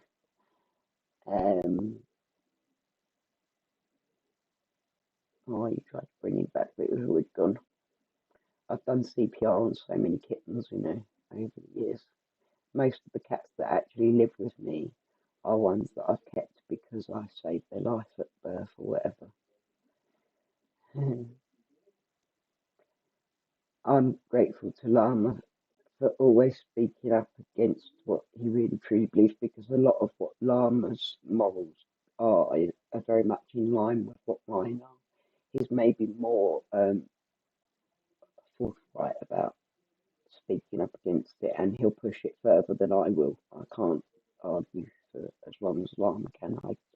I stand with my hat tipped to Lama and his argumentative skills, because he can really go for it, and he takes in so much information that he really he impresses me, and I like that. I've always had a thing for blokes who can like word themselves and has got the right like he stands for what he believes in. I really respect that. You know what I mean?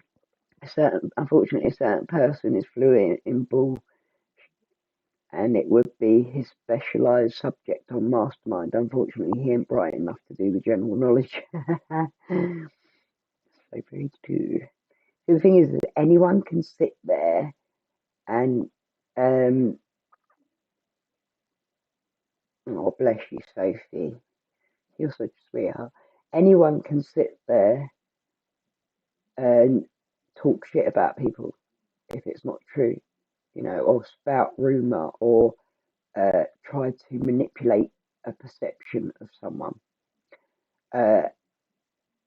And yes, when you're on social media, like I tried to state was my problem with New in the first place, was you're using my name and image at times to make videos directed at me. And this goes back to 2019.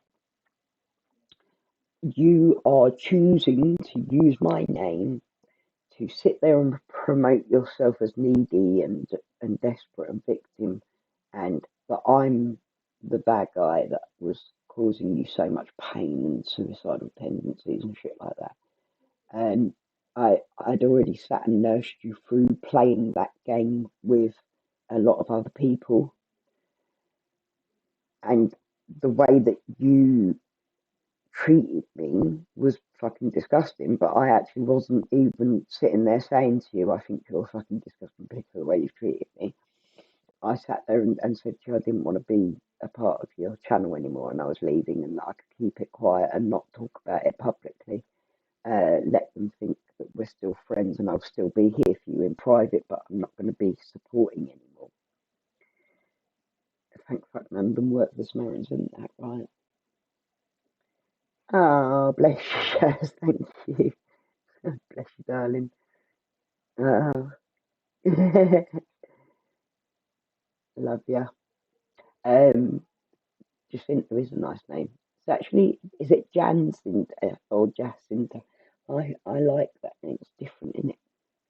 Yeah. My name has always been a bit different. Like, I don't know many people with my name.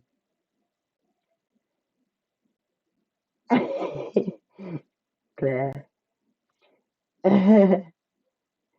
that's the thing as well. Like, I'm not completely immune to the idea that this can get to people on a very deep level, to the point of it's actually really hard to control your mental health because of this stuff.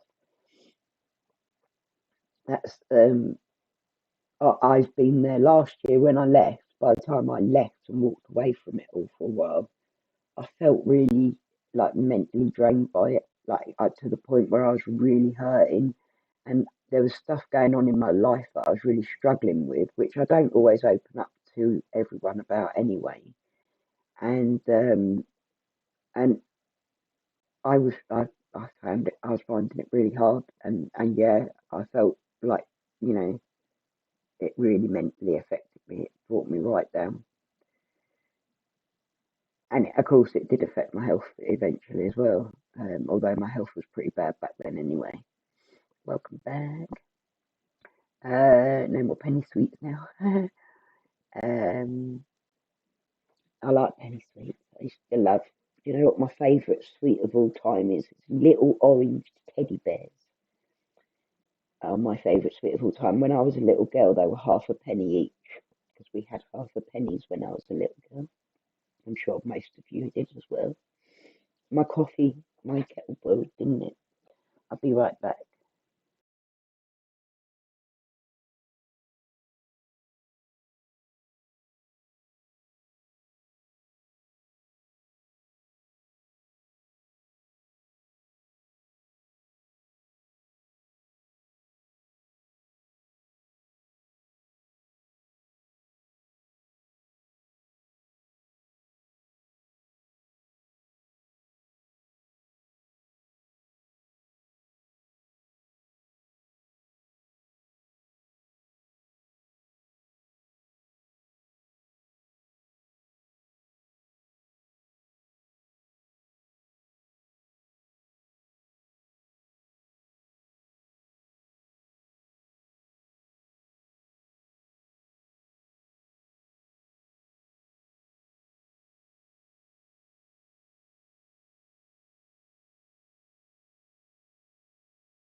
Hello. Sorry. I just spilt my coffee, of course, onto some of the paper flowers that I'm going to make.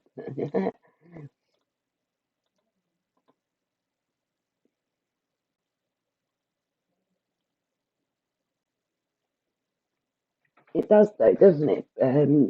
Claire, I mean, it really did push me there as well. I don't want to talk about it too much because of the fact that my kids don't need to think about the fact that I nearly fell apart over bloody internet bullshit. But I knew that it was wrong for me to fall apart over internet bullshit, that I had too much going on in real life to deal with falling apart over internet bullshit. But it actually did, because she was I was trying to be a good friend to her, and I think I was actually a good friend to her, and I was kind and decent to everybody, and I got ended up being like considered this big bad evil person, and people doubted whether or not I was really ill, and were calling me like I mean, I literally have had them slag me off because I looked better fat apparently.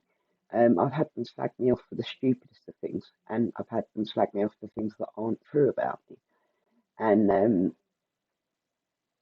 you know, and all it takes is like you've got that one person. Like for me, it was when um, Nikki and Eileen decided to become friends and make peace between them, and basically they turned the whole thing on me.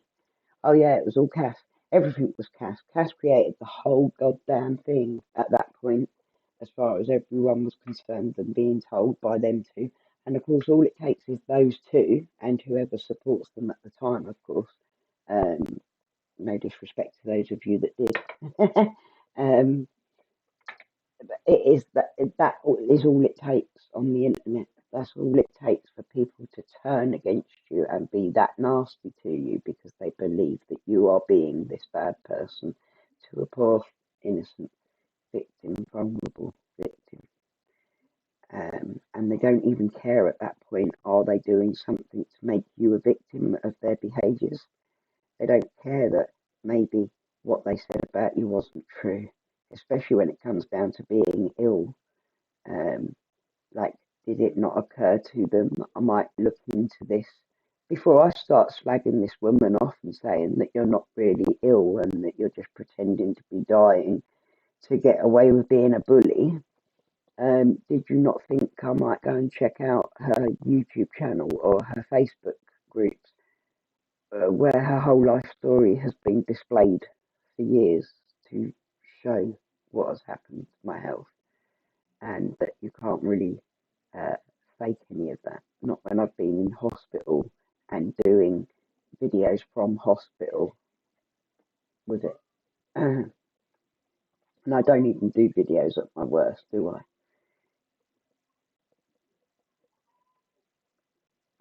Claire, the things that she's been going through. And I know that, like, obviously, the thing is they're very convincing. Once they start saying, oh no, well, she's probably not ill, it catches on. Everyone then starts thinking, oh, maybe she's not. Because there are liars out there like them who sit there and play on attention seeking, that then people don't have a lot of trust. So when somebody starts saying that, if it's enough people saying it or the right people saying it, it catches on and then everybody believes it. And that's damaging, very damaging, especially under the circumstances of my channel and what I wanted it to be about. And I feel like it held me back from, by the way, there's my cup today. I feel like it held me back from being able to grow my channel. I would have passed the 1K a long time ago had I not withdrawn from uploading and that. It's already been a struggle to keep uploading regularly throughout my entire time on YouTube because of the fact that my health holds me back a lot, especially like with the crafting and that. There's only so much I can do. Um, but like, it's just I would never say something to someone that might be dying like that along the lines of what they've done to me. I would never go there with it because, like, even if I thought they weren't, like, you might be wrong. Do you know what I mean? And to not only do to that level, but to come to my children's channels and try and go on at them about it as well. When my children have come on and spoken in my defence, you know, my health and social care work, social uh, carer has come on and spoken up in my defence. You know, did they just ignore all those things because they seem quite keen to watch everything I say so as they can attack me for it, but they don't seem to pick up on any of those things, like my children actually going there and saying, like, while you're talking all this about my mum, yes, she is actually that ill. I've been looking after her for the last 8 years. You know, my son shouldn't have to even do that, and he doesn't even agree with getting involved in the YouTube drama. But he went and spoke up for me because he was sick of hearing it, you know. And you can't not even see it. My kids ended up seeing this shit because they like watching my videos and getting recommended to go to these videos of people like taking the piss out of me and the fact I'm dying. exactly, Sophie. I really don't drink like much at all, and I'd love to finish off the last little bit of that bottle, but that's been it literally, and why not? Like, if I feel up to it, then it's up to me, isn't it? I'm not going to go getting silly. I'm an ex-addict anyway. I don't go getting silly on anything anymore. I've grown up a bit since then. They don't bother with the truth, do they, Flicker? It's like, oh, that doesn't matter. We'll just make up whatever. And but it's very, very damaging. I'm not there like playing the game like Eileen and Nikki, where they don't even show themselves on camera or do anything specifically. Really, I mean, Eileen's got a quiz, I suppose, but let's face it, she sort of allows other people to do that for her more than she does it for herself. It's not really, um, and it is just an excuse for more gossip anyway. Wanting friends and people now to donate. Yeah, my son got slated. They said that he didn't exist. No, they said actually what happened was I said to Sue, because he had to go at my son, started having to go at my son, calling me a drug addict and everything, and something about like I think he wanted me to die or something. I do have the screenshot somewhere, and then I said to Sue later on that day, I think it was like he's even gone at my son about it, and oh yeah, he threatened to. He said to my son, "Tell your mum I'll be making videos on her. I'm going to destroy her or something like that." And I was like, so he threatened my son that he's going to destroy me. He's going to expose me, as he does. And and then he turned that into Mama Cass has been saying that I threatened her children, but I bet her children don't even exist, and that's how it all got onto the my children don't exist, my health doesn't exist, my foster children. Oh, it was Nikki that piped up with the foster children. How you say you've got had foster children, like as if foster children would be allowed with you because you're a drug addict and all this. And now I'd like to say to Nikki right directly, yes, foster social services did allow me to become a foster carer. Just because you lost your kids for being a drug addict doesn't mean that I'm not capable of being a very good parent to any child that needs it because of my past. The fact that I've overcome it and the fact that I've studied and qualified to be allowed to be these things and passed all the tests, flying with flying colours through social services means that yes, I was entitled to foster. But to try and create it that all of that's lies, that's lies. I helped several people, several children growing up with a very hard situation going on around them, whatever situation it was, I won't get into. And I helped them, you know. I'm proud of that. Very proud of that. No, the baby kittens are they sleeping? They're looking well cute though. I was going to take you over there. I just think like it, like the people that back what he's done to me, do they understand that this is actually my life? This is how things have been with me, and really, my content has always been about creating crafts, putting out a positive thing about being disabled. Like you can be disabled and still do things. You don't have to sit and wallow on the sofa. You just have to get up and deal with the fact that you're in pain. You're in pain anyway. You're going to be in pain if you lay there do nothing. You're going to be in pain if you get up and do something that makes you feel better. So get the fuck up and do something that makes you feel better. Because life's too short. It's going. And if you are going to sit there and cry about the fact that you don't feel good about the way you look or you don't feel good about your life, then get up and do something about it. Yeah, that does, Sophie. I think that who is it?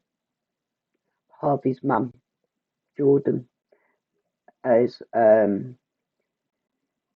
think Jordan's trying to get on the whole bullying online thing and how it needs to actually be dealt with.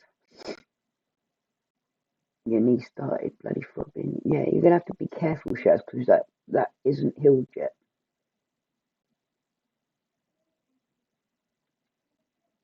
7 years. What? Sorry, I'm trying to read up. Hang on, let me catch up. I feel bad because if I get talking, then I struggle to read and talk. I don't want to buzz on the fucking.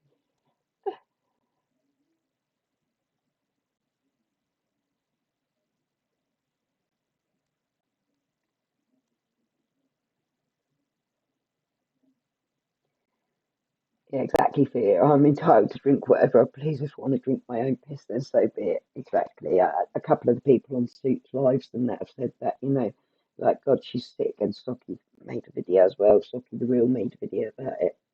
Um, I'm dying, mate. Like, and I don't know. I don't know if I like for this year. I started to think like maybe I could live for 20 years if I can carry on like this. Then, like, there are people that have survived with this lung disease for a long time, but there's just not very many, and most people die very quickly. Um, so the average is really low. Like, but walk down our shoes to see what our air is like and how hard it is to live with. It it literally affects so much more of your body than people understand. And even people with RA don't understand how bad it can be. I did not know that it could kill me. I didn't understand that when I got diagnosed with it. I understood that within the first year, and I was starting to be hospitalised. But like I learned about it as I went along. But at first, it was like, oh, is it the RA drugs that were killing me? And you know, so wait, what did Jenna say? Are you starting to change? See, I think I'm starting to change soon. Like I'm sort of heading into it slowly, but I think I'm a bit early to it, aren't I? But it's not really surprising with all my health and that. Shelley, my husband, don't exist according to them lot. It is seen in my videos. Yeah. Like, why would people even lie about that shit? And even if they were lying about it, what the fuck has it got to do with anyone? And what does it really even matter? Like, I mean, like, do you know what I mean? Like, in the grand scheme of things, like, like, why? Like, I'm just here telling my story, and most people will just automatically like tell a bit of their story as you're talking as friends. Um, does everybody sit there thinking, oh, they must be lying about that? They must be lying. I'm gonna expose the lies. Everybody's lying. Nobody's life's real. Like that's paranoia, mate. And they do target children. It's not just my children either. I've got 4 children of my own, Jenna. And my eldest is 26, 24, and then 17 and 16. And my youngest is my only daughter. You had a funny reaction to your vaccine. I'm getting worried about the vaccine because of having to do it again. Of course you can, Cass. I do it every day. Exactly. Cass, we was fosterers, as you know, and when we did the challenge course to foster, they had people on that course who had problems in their past, but they could still foster. Exactly, that it was understood that like I've always been very open about my issues, so like they knew, and obviously there were times when I was having a nervous breakdown as a mum, so I had social services involved with me, but they had assessed me that many times because I also had my exes used to grass me up and stuff, trying to get the kids off me. Um, yeah, and that was part of my life as well. And I didn't like, social services liked me as a parent. They understood, like, my worst thing as a parent was that I was a self harmer, and that was what got me into trouble as a parent was actually the fact that I self harmed. And they, because I was a single mum, not because I was self harmer as such, but because I was a single mum, there was the risk that I would kill myself accidentally because I didn't want to kill myself because I had kids to live for, but I wasn't coping mentally, so I would self harm. And I'm sorry if that triggers anyone. I should put a trigger warning on the title actually.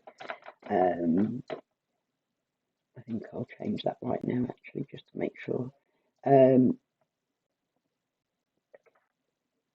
that was my way of dealing with things at the time, and unfortunately, it wasn't a good way of dealing with things. But my drug abuse was also harm as well. So and I overcome a lot, and um, I I studied. I wanted to be a drug counsellor and youth worker. That was part of why I was studying for my degree. So you sort of I've learned a lot, you know.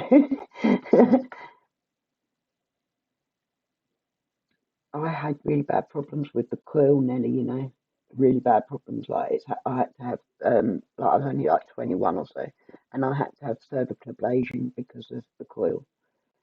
How could they target my children? Cass? This is the thing, Tan, is my kids are good fucking kids. Like seriously, the shit that they go through and they've been through because of my health. Um, they've been on Pocahontas streams constantly, in and out, and it's obvious it's them. You know what I mean? Um,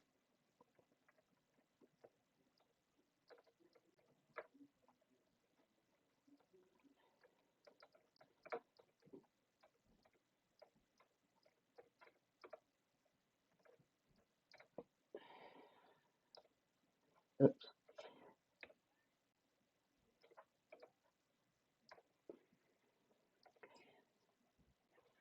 hang on, baby.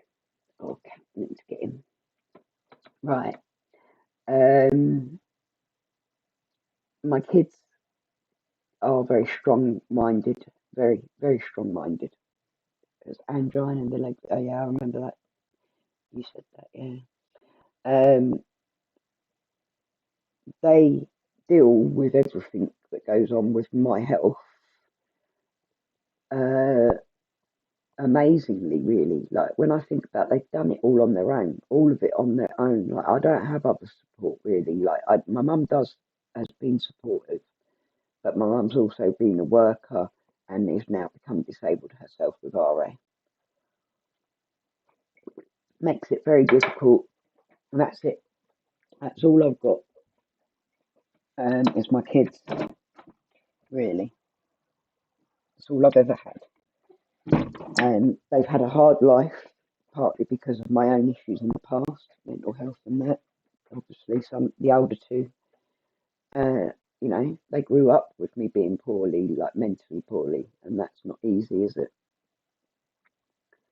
And they helped me overcome so much as well back then. And then I got sick. Like my son, who cares for me, is 24 now, and he's literally cared for me since like I got sick. I first started having all the surgeries and everything when he was 14, 15. And by the time I'd become disabled by RA completely, like, and I'd had a diagnosis, was January 2014. And he took on, like, he left college and took on caring for me and being there for his brother and sister when I'd be in hospital for 2 weeks at a time with my lungs that year. And he was 16 years old and he was looking after them for me. Do you know what I mean? Like, they deserve so much out of this life, and they've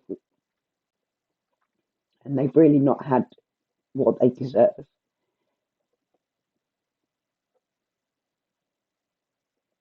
And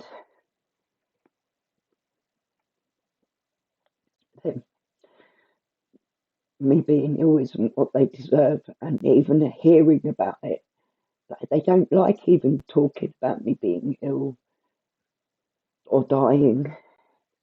My 24-year-old barely will speak on the subject. Sorry.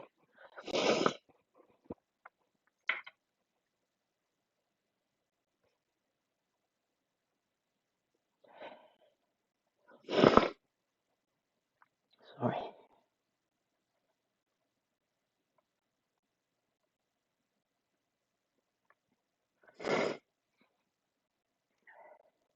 I hope to God that I do have a good innings left in me right now to make their life a bit better before, because it's been hard so far. It's not been an easy run for them, and I've not been able to give them the life that I wanted to as a mother.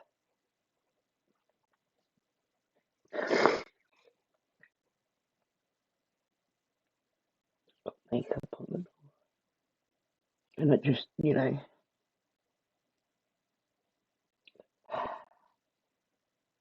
like, to these people that do this, where they're so hateful and constantly attacking and trying to turn other people against me, people that I've been friends with for fucking years, have turned on me because it was easier to side with that. And I'm not saying I'm a great person or a perfect person at all, but I don't think I deserve it. I don't think my kids deserve it. Thank you, guys. Humira is a good drug. It's one that I would recommend, even though I haven't actually taken it myself. But I've had a lot of good reports about Humira. I'm not allowed it because of my lungs, but sorry. I hate crying, man. I don't do that shit, but obviously things have been a bit hard the last couple of weeks, and seeing the doctors sort of upset me a bit. It's upset me that I'm going through it and then coming online, and I just want to chat with my friends, not think about it. Craft. Like, I can't even sit here and craft at the moment because I can't get my head out at the moment.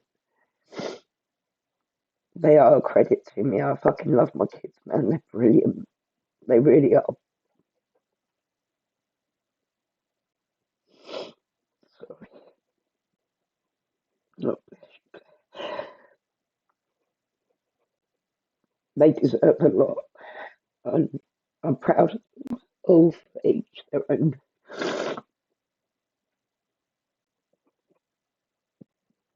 But the things that they go through are not a joke. Not ever. Something to take the piss out of, watching your mum die when you're just kids. Even the adult ones, they're just kids, really. They're not ready to lose me. And we've been dealing with this for 7, 8 years, knowing that, like, every infection could be the next one.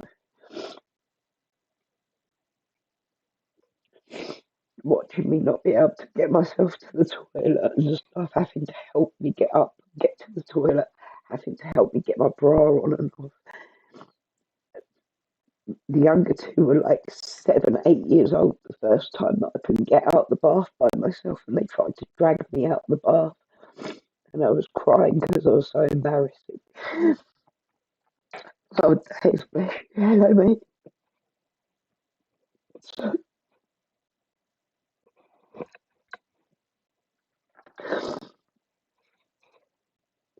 I really don't want to sit here and cry. It's not my thing.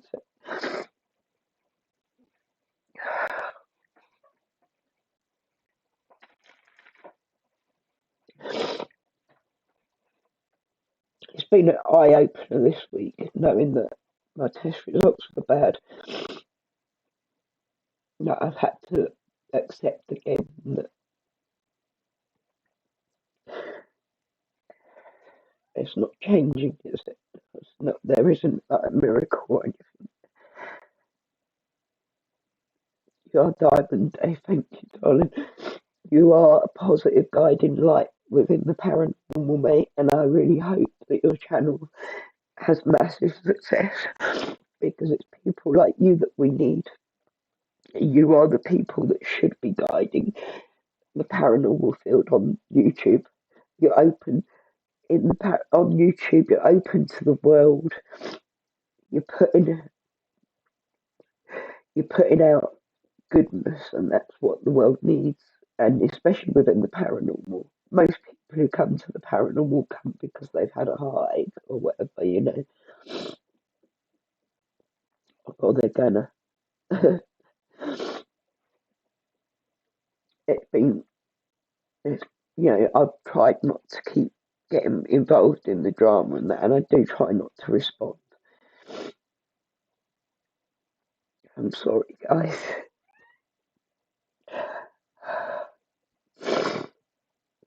I never ever take it to this because I don't want people to think that I'm weak to it and stuff. I went to the hospital, the lung specialist, Sophie, and it's just, it's stupid because I know anyway, I know that I'm, not well, obviously. I've not been well for years. Breathing's going now. My kids do love me and they're proud of me, and I'm so proud of them. It's hard because you come on and you just come on. You want to do chats. Like I come on, I want to go live. I want to speak to people. I want to go on to other people's lives and support everyone. And when it's like that, where it's like you come on and no, they've done another video and it's hitting whatever one of you. Like it's actually watching you all get hit, not just me get hit, but it's everyone getting hit. Like everyone that I've seen getting affected by it, where it's like on a deeper level than it ever should be. But I shouldn't have to cry over the fact that I've got people attacking me saying like, am I dead yet and stuff. Um, a weak person would cry quite a lot. Your child number 5 adopted me. Yeah. Oh dear. I hate crying. I really fucking hate crying. It's not good for my breathing at all. I just me for Trexie is like I like it nearly killed me once, and then it has also been the thing that changed everything that made me feel so much better. I am all right, guys. Honestly, I can deal with it all. I can, but it's obviously on the subject when I get talking about the kids and that, I just can't really. Well, you're all mums. Most of you are mums.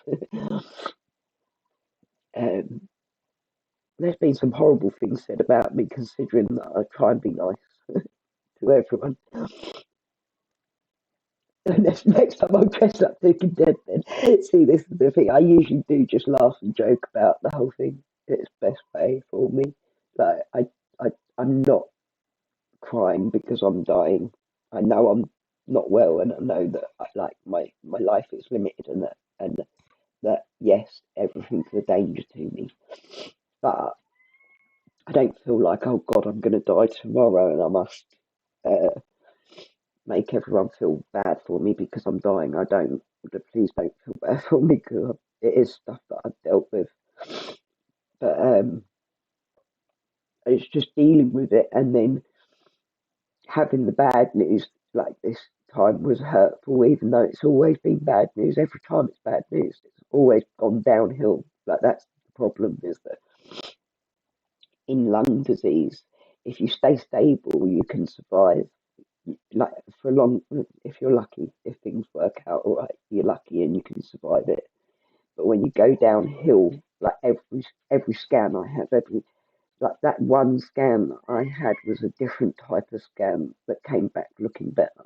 Yeah, and I haven't had another one like it. It's never been as good as that, and even though I felt better since it, so it's like knowing that it's just it just sucks, doesn't it? And like then you come online and you've got these people attacking you, making out like you've been trolling fucking Eileen streams. Are you kidding me? Like, do you know what I've been going through the last couple of weeks? Been laying on the sofa trying to breathe and not get worked up. Which infusion is it that you're on, Daisy? Sorry, I'm not reading everything all at once. I'm seeing a lot of support and I really appreciate it. I really do. Thank you. I'm sorry. No, I keep saying sorry for saying sorry. Me for Trexate is a good as in it's the bog standard gold treatment in long-term RA treatment, but the infusions are definitely the way forward in RA treatment as well. But they are dangerous. Like, well, I don't think they are for everyone else. I wouldn't ever want to put anyone off taking the infusions because actually they help people massively. Rituximab is what I was on, yeah, but I thought you were. I know that we've discussed it before. But I obviously, like, because of the lung disease, it just sort of everything, like even rituximab, which is supposed to be the best one of the best ones for lung disease patients, it buggered me because of the level of immune suppression. Like they're all, as you know, RA drugs are all pretty much based on or types of chemotherapy drug. They destroy your immune system so as your RA doesn't kick off.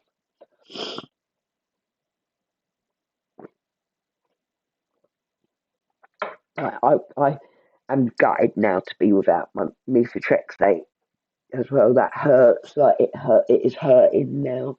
It's getting. I'm trying to stand up to do the washing up or whatever, and I can't get through the whole washing up without like my feet really hurting. And that I've had like I woke up one day and my back was tweaking, and then I forgot because I was at the hospital on Friday, which is my day to change my Kirsty, yeah, do ring 111 if you're concerned or whatever it is. Is it 111? Bless you, honey. Yeah, you need to calm down. Don't worry about me for a start. I'm all right.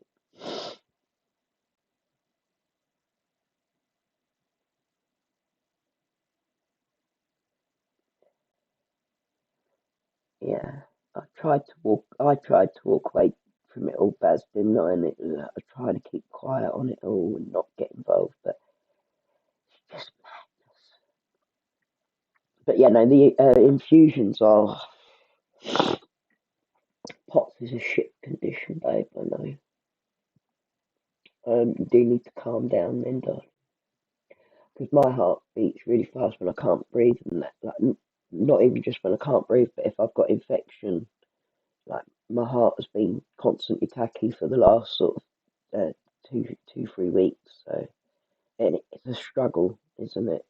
Just try and sit down, have a cup of tea, and calm down.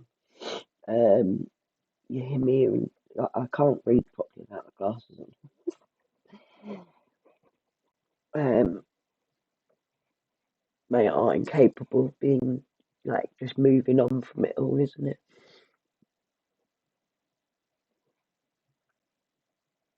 Make sure you're sitting down, please, Kirsty. Um, Humira takes the injection takes the T cell out of your immune system, and methotrexate that hits the immune system on another front. Yeah, I my first biologic was Embrel, which some people go on Humira and some people go to Embrel in it. And I'd already been on hydroxychloroquine and methotrexate leading up to it and was completely crippled still. In fact, methotrexate the first time just demolished me. Side effect wise, it was really bad.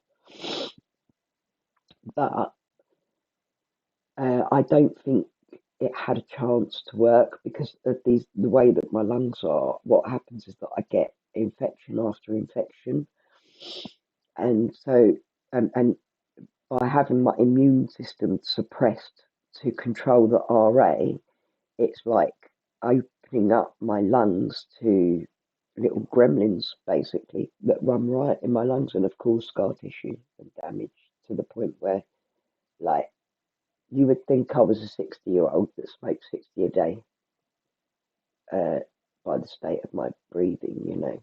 And I know I have emphysema, COPD as well, which is smoking related damage. Because I have smoked, I did smoke for 25 years, cigarettes. So, but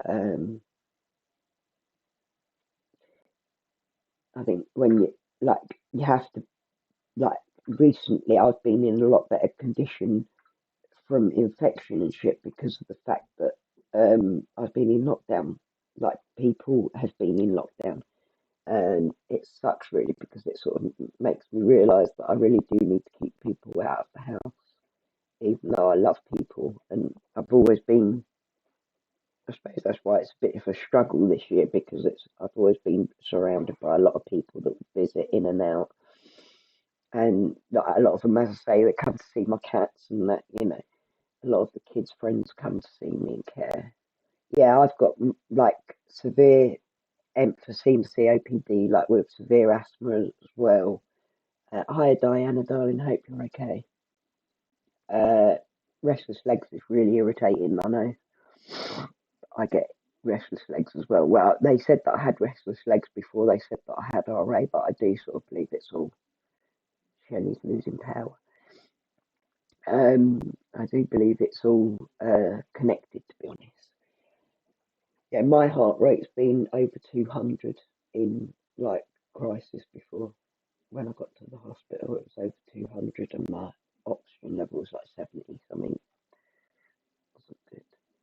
But like you see as well, you can have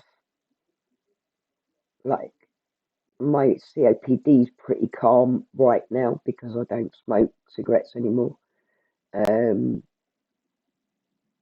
But like the thing is with lung disease is if you can like stop it from continuously going downhill, then you have a chance of survival, and you also have a chance that you might get a lung transplant eventually. When you get bad enough, you'd get on the lung transplant list, and there'd be a possibility of getting, like with COPD, there's the possibility that I might end up with a lung transplant if I get bad enough that I get on the list and that I fit all the criteria and shit like that.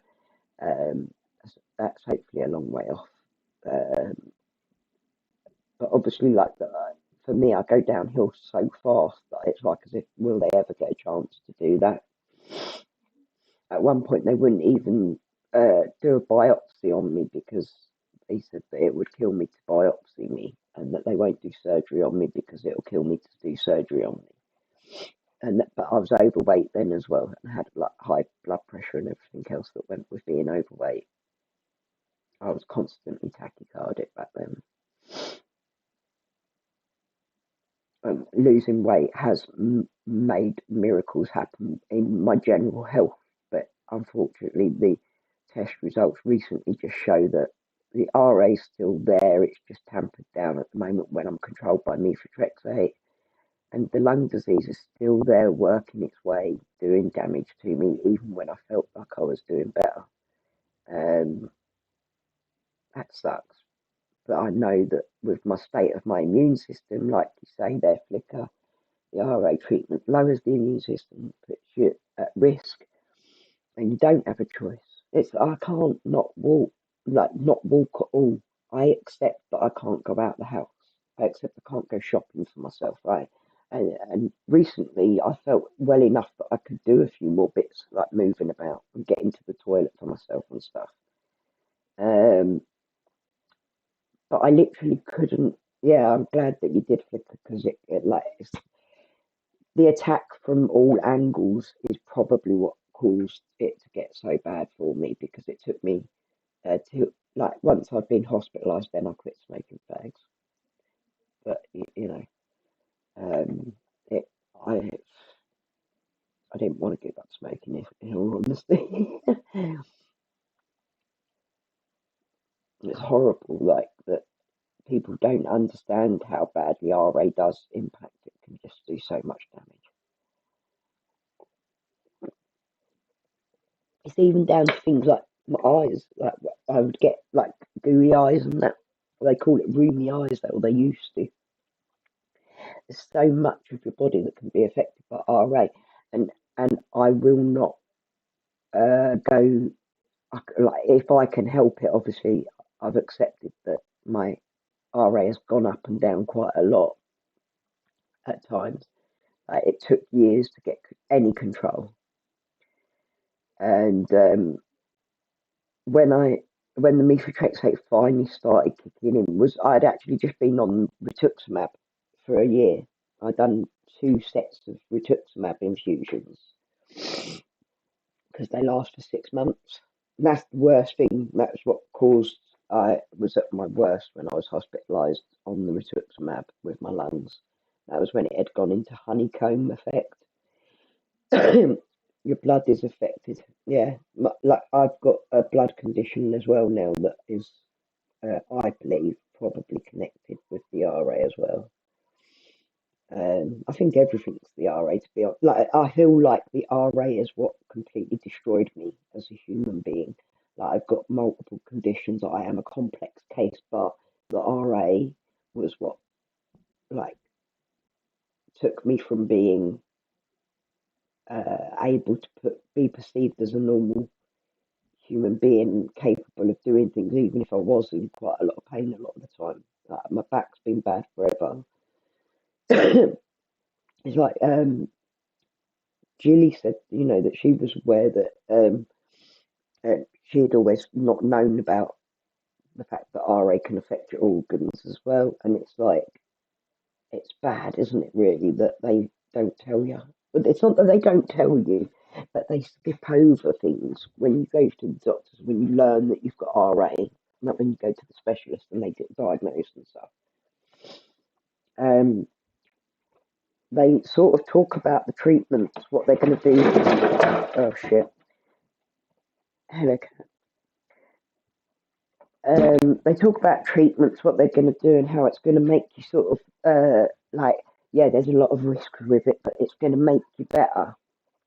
Is the sort of ultimate,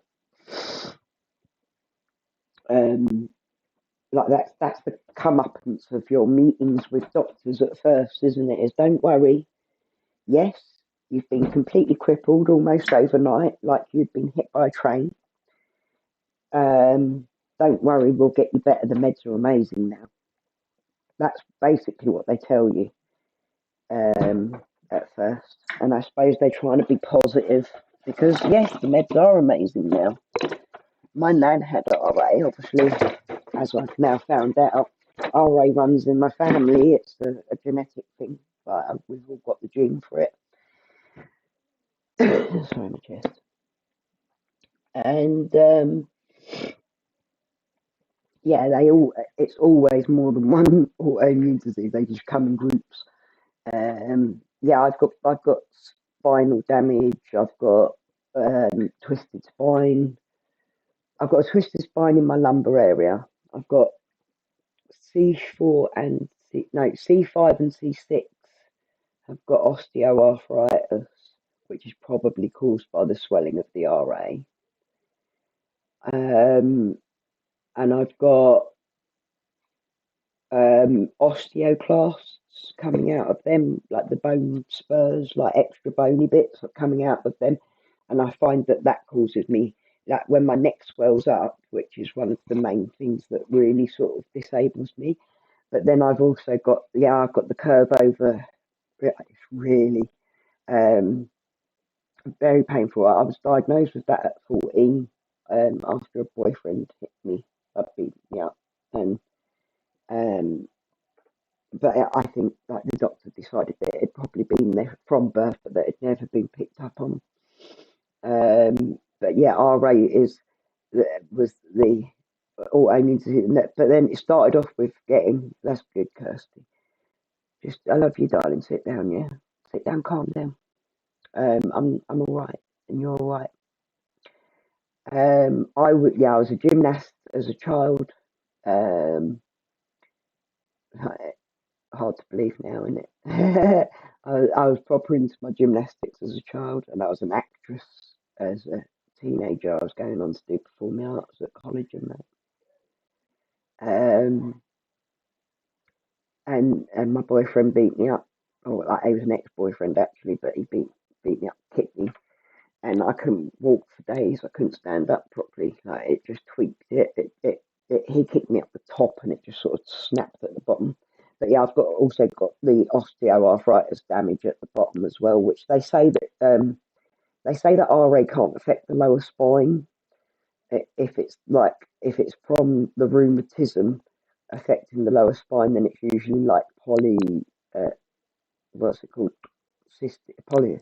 What's the other one? PSA, psoriatic arthritis. That can affect the lower spine, but not RA. But RA doesn't affect the tips of the fingers either, but other rheumatic diseases do. I'm sure that I've got another rheumatic disease as well as RA because I do get other symptoms that are associated, like that aren't naturally associated with RA always. Um, you've had yours fused. Oh yeah, I knew that you've got yours fused. I thought that was clear. And yeah, yes, my kids are now like I did mention it a couple of months ago. Is that I found out that I've got the gene for RA, HLA-B27. That's the one. And yeah, and that's the next route. Like, because we've been in lockdown, we haven't gone to the doctors yet. I've got two kids that don't like needles at all. But they've got to all be tested, unfortunately, because my mum's got it now as well. My mum's now just fully been disabled by it in the last year or two, and my nan had it, and you know, I see some symptoms in my kids that I think, yeah, maybe it is going to be, yeah.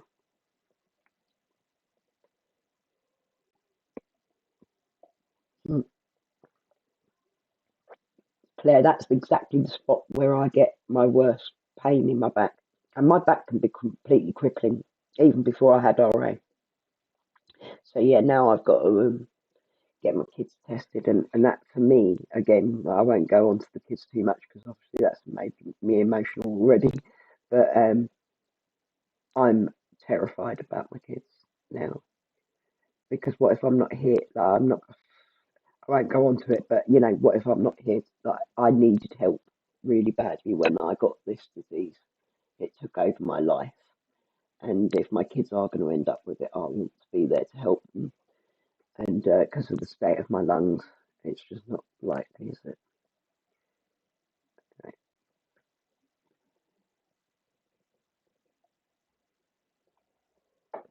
I would definitely get your kids tested if you've got the gene. Have you been tested for the gene, Daisy? Like what they'll do is they'll test you, like because that's what I said. I want to know if my kids might be like starting to develop signs of it, and they tested me for the gene, and then when it came back positive, they said, right, we do need to get the kids in and have them tested for it as well. And then the thing is that they could come back positive for having the gene, but not necessarily have RA yet. Um, but it would give them the chance to at least know. You've got osteo in your spine. Yeah, my spine gets numb, and I get like numb feet, legs, hands, um, like, and a lot of that I believe is connected to my spinal osteo thingy going on. Like I think the osteoclasts or what like traps nerves and stuff. But I have quite a lot of nerve pain as well. But then they also diagnosed me with fibromyalgia. So when you then talk about like I'm getting nerve pain or I'm getting numbness, they relate it to the fibro. And I mean I'm annoyed because I've had horrible scan results for my neck, back, and stuff. And you know the amount of times that they have just said, "Oh, yeah, just don't worry about it. There's just nothing, yeah, nothing you can do about it." Are you joking me? I'm telling you that I can't stand up because my legs are so dead because of this pain I've got in my back and the nerves that it's causing to trigger. And then, yeah, I think you should be tested for all autoimmune, Claire. From everything you say you've got going on is exactly what happened with me, the way it was. It was like my body just quit on me, gave up on me. And that's what RA did to me. It was like a complete overhaul on my body. Yeah, definitely ask for the test. Ugh. No, you don't have to pay for it. It's a simple blood test. They can throw it in with your normal blood test for RA meds and that. That's my daughter.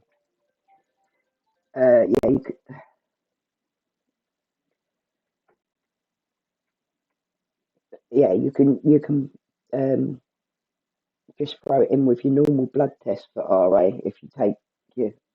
I assume you have them if you're on meds in it, and they'll just once they'll see whether or not you've got it in your blood. Yeah, you flick up. That is what I used to say all the time. Like, I'd literally at times be crying And it's so embarrassing, isn't it, how badly it hurts you? Because you don't never imagine the pain, the level of pain. You can never imagine the level of pain that RA can cause and the amount of your body that it can affect, like the amount of symptoms that you can have that aren't even directly associated with RA, but it's the effects of having RA, the pressure in your body, the muscles will hurt because you're trying to hold your joints together, the swelling. The swelling can be so extreme with RA, you literally have enough swelling as if you'd broken a bone and you're expected to try and walk on that because you can wake up like it. I can literally wake up like that and that's it. I've got a swollen something or other that's agony.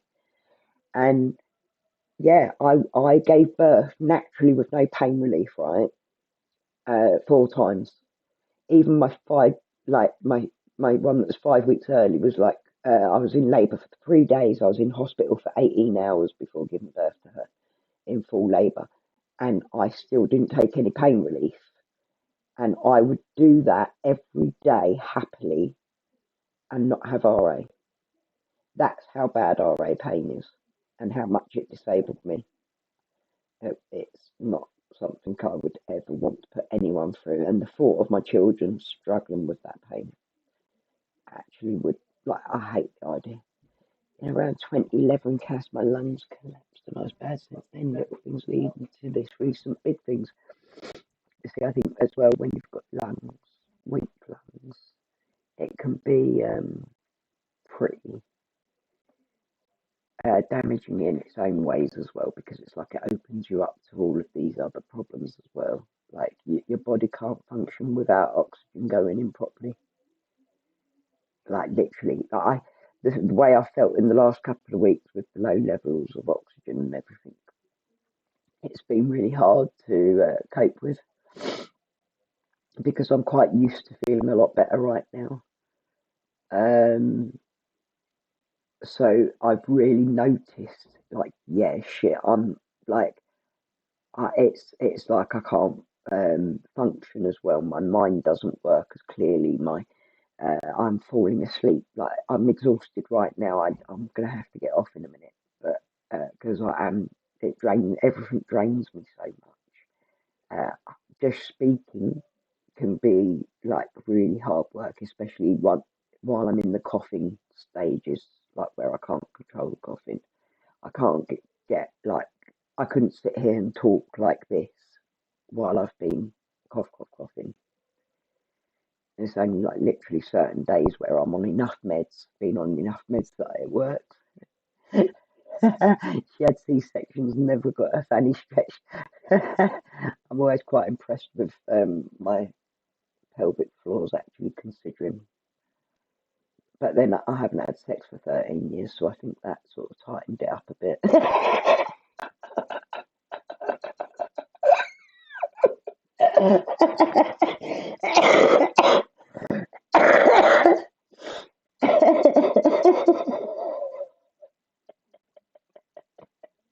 Oh, babe, Elizabeth, I love you. You need to stop falling and hurting yourself, baby. Not horses. Thank you, Dave. I love you, man. Thank you ever so much for joining and thank you for donating. That is ever so kind of you, sweetheart. And I will get into your lives in the next couple of days, I hope. I've been struggling, obviously, health-wise. You couldn't cope with labour pain. Yeah, it's surprising, isn't it? Sorry. Oh, Daisy, hope that the infusion kicks in and starts being a had my hymen fixed. My tight as a fudge. You have told me that before that you had surgery. It is horrible, Flicker. I did as well. I wanted out, even though I've got the kids and that, and I'm a single mum, and that's why I'm not out, obviously. And you know, it was so bad because I was in that stage when I found out that my lungs were fucked. I was really deep into that depressed, dark place that happens when you develop RA and it gets out of hand like that. I was literally like, I just wanted it to stop. I wanted it gone. I wanted to end my life, literally to get. I wanted to cut off my joints at times. Like I was like, cut the hand off, cut the leg off, whatever, because I was literally, yeah, that's right, Sophie. I have checked, but yeah, I got to that point where then I went into hospital with my lungs at first, and of course at first it was very depressing because obviously I was like a bit shocked by how bad I was ill. Like I hadn't known that it could affect my organs, and I didn't know that the drugs that they were giving me that were supposed to help me get better was going to be like drugs that could maybe cause me more damage as well. Now I understand the risks of the medications, and we choose wisely. And I don't take as much meds as what I would like to have full control because they're too risky.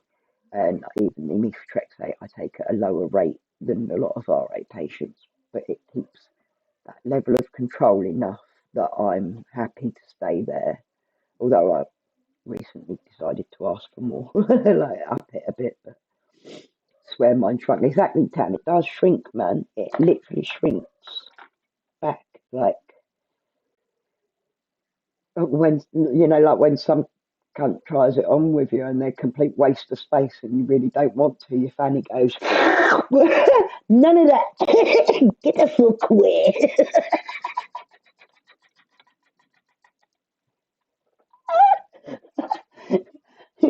It's the amount of times it's had to shrink back. Yeah, but RA feels very much like a broken bone, like trying to walk on broken feet and stuff. Yeah, I mean, once you start getting some control of the disease, you learn, and also you learn how to, like, how to live in spite of the disease. It'll be things like learning to wash up, and you might have to do it in a couple of sittings where you sort of do 10 minutes, sit down, have half-hour break. Sometimes it used to be half the day break, and then go back and do it. And you just can't force yourself to do too much, but you've got to force yourself to do little and often to keep mobile because it's so easy to go, I can't do it. And I did. We all do. Everybody gets to that point where we go, I can't do this. And I'm just going to not, I'm going to sit there on the sofa and I'm going to sulk. But then, of course, my lungs fucked up and I was like, hang on a minute, I really want to be alive. And that was when I realised that I didn't want to die because of this disease. And I didn't want to die because of my mental health over the years. Like I thought I had. I really had always believed that I did. Uh, Hello, Steph. Oh, I'm sorry. Cleared. Yeah. But yeah, you have to learn how to live disabled, don't you? And live to the best of your ability disabled, because at the end of the day, your disability can change from one day to the next with RA. The garage is shut, no cars coming in. Yeah. See, I shut my garage 13 years ago, and was literally like, no cars coming in. I was not like, sex was like a drug to me, I suppose, partly as well. Like I suppose I was a bit like, and it got me in trouble, and I get attracted to the wrong types of bloke. And females sometimes. So I just sort of had to give up for a little while. It's like going sober. And when I do things, I don't do them by halves. So I done celibate for 13 years. Well, to be fair, I did have sex 7 years ago. Like, a couple of days of having sex 7 years ago. But then I realised that I made a mistake and should go back to celibacy again. But it was just a couple of days. It was actually literally as I was I think it was 8 years ago, like 7.5 years ago now. But it was actually as I was becoming disabled with RA. I think it was like my last hurrah. I knew I was not going to get a fuck for a long time because I couldn't get my leg up after that. Sophie's a Mini Cooper. What time goes I couldn't wax my fanny. I was a submissive cat for years, was you, Claire? I must admit, after watching, well, actually reading the books of Mr. Grey, 50 Shades of Grey, um, I could have gone for some of that fucking submissive shit. You know, I always thought I was a dom, like, yeah, like, I liked a bit of kink as well. When I was into sex, I was pretty like into sex, and there wasn't much that I wouldn't try. I always thought I was a bit of a dom, but you know, you watch that, like, read the books are even better, definitely. And yeah, I was like, oh, yeah, you can tie me up, mate. I mean, I have been on submissive side before with certain relationships, but I'm mostly the controller. I'm fucking do it like this. You can. Yeah, no, I'm well.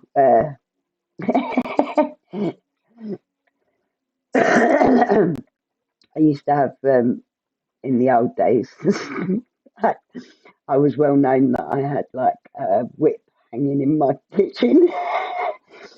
This was before I went sober. You see, I had to go sober off it. It was like a fucking addiction. I swear to God, it caused me so much trouble, sex, man.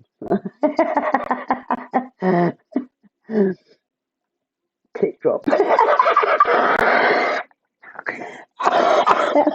To experiment.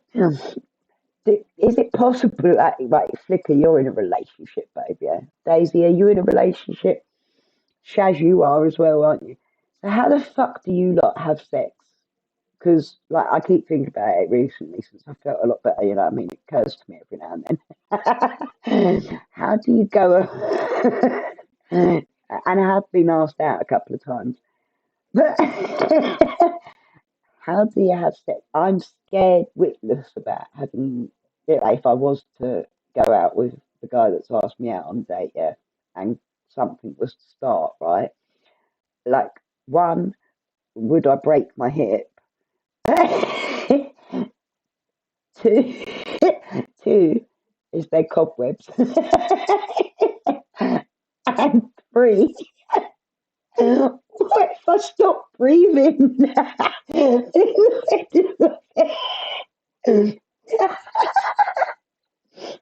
It's one experience I don't want to be remembered for.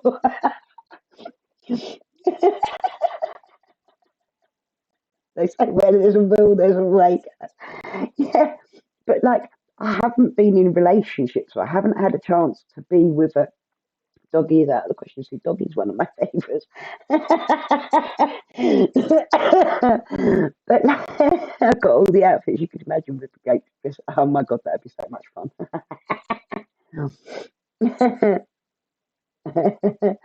I had a cat of nine tails as well. Yeah. There was lots of things that I was named for. I was bad girl. I was such bad girl because I was like kinky bitch. I was proper kinky bitch about sex back then. Very, very like, and I was very open about it. Like I shout it across the pub. You know what I mean? Like something rude, and people would just look and go, "Oh my god, she's on one." I'm taking a bat for my smears. There may be sodding bats and spiders up there. Welcome back, Shaz. Ain't been on my knees for years, yeah. See, I was thinking bent over, stood up, like, might be good for me. Like, I don't know. He wants to take me out to the pub, so, like, over the bar might do. Cass now is going to stop me shagging him, even if he has to stare at me legs. See, this is the thing, right? When you've had a relationship, yeah, and, like, you become disabled and shit, I suppose you work around it, don't you? But how are you gonna? How am I meant to get into a relationship? Not that I want a relationship. I don't like, really want a relationship at all because I'm dying. It's not a good idea to get him. Like I don't want to. I don't want anyone else to get into me. Um, But I wouldn't mind going out for a few dates and having a bit of a laugh now that my kids are grown up and shit. And if I'm feeling well enough to, but I have been feeling well enough to this year. Well, I thought I was anyway. Carpe Carpe Diem and all that. See, he's young. He's younger than me, and very strong looking. Well, I know that he's very strong. Um, like I have pictured a few ways that it could work, but you know what I mean.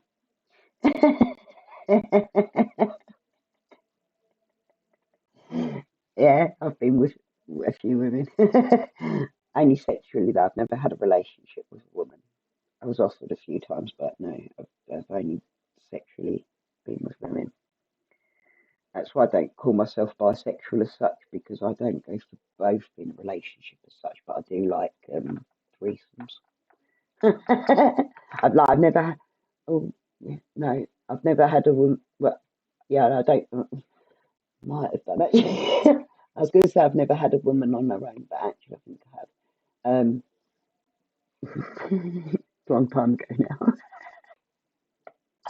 I'm letting out all secrets, says Claire. Like, I love being with a woman. Like, sexually, it's great, especially with a man as well, because then you get like the best of both worlds. You know what I mean? But it's, there's a lot of pleasure in like women knowing women is a woman knows how to make you come. Basically, was what I was trying to say. It's not hard to make a woman come either. Like, I mean, like if you like blokes have a lot of trouble with that shit, but like women don't. But it's like it's the idea of like trying to introduce someone to the fact that okay, I know that he would like to go there, but are you ready for the fact that I might scream out and it's not necessarily that I'm screaming in pleasure, or I might make some funny noises. It's not pleasure, it's me carking it. He'll have to turn it around and have a look at it first before he knows that I'm going blue in the face. My instinct. That's how I feel. Yeah, I am very open regarding sexuality and sex and that. I think it's helped my children. My children have grown up and understand a lot and feel very open with me about it all as well. And you know, let's just let them stick it in and do all the hard work. That's the idea, especially if they're, you know, my poor kids. I hope they're not watching.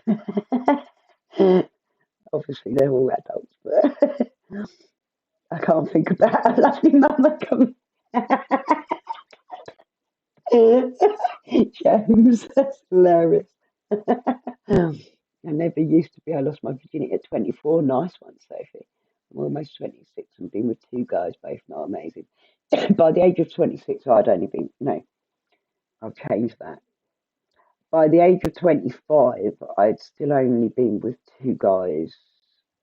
Like, no, I was going to, because I really count after 16. And like the ones that I gave permission to, obviously. I don't count the ones that just took what they wanted or took advantage of me or whatever. But yeah, I only really count after I was 16, and between 16 and 25, I only had two partners. Um, and to be honest, I was quite boring sexually. Not boring, but like um, it didn't really bother me much. Like I just done it because it was like what was expected of you. You know what I mean? As part of a relationship and that. And then it was when I became single and went through um, the nervous breakdown and that. Again, my addictive personality and my bad behaviours encouraged me to do things that I wouldn't have. maybe done before. I didn't have the bollocks to do before, to be honest. But I look back and I'm still glad that I've done it all. I do. Oh, if you have feelings for them, then you got to tell them, I guess, Kirsty.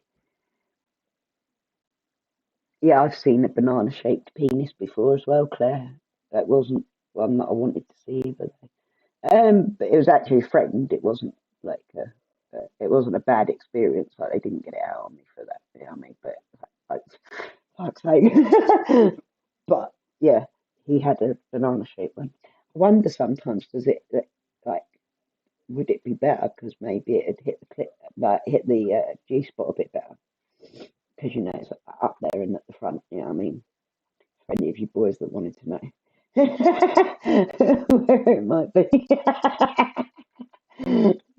I watch girl on girl porn as well. If I watch porn, like it's rare obviously because I don't want to get excited or anything. But if I do watch porn, like and back when I was sexually active, I did. I would always go for um, girl on girl. It's more entertaining. You actually can believe that she's coming when. Why are we talking about this? You can only really like she actually looks like she's definitely get like enjoying that when it's with another woman. When it's with a bloke, it's like yeah, and you're like, you're not loving that, are you, girl? When it's with a girl, it's like, yeah, even if she don't want to admit she's loving it, she is.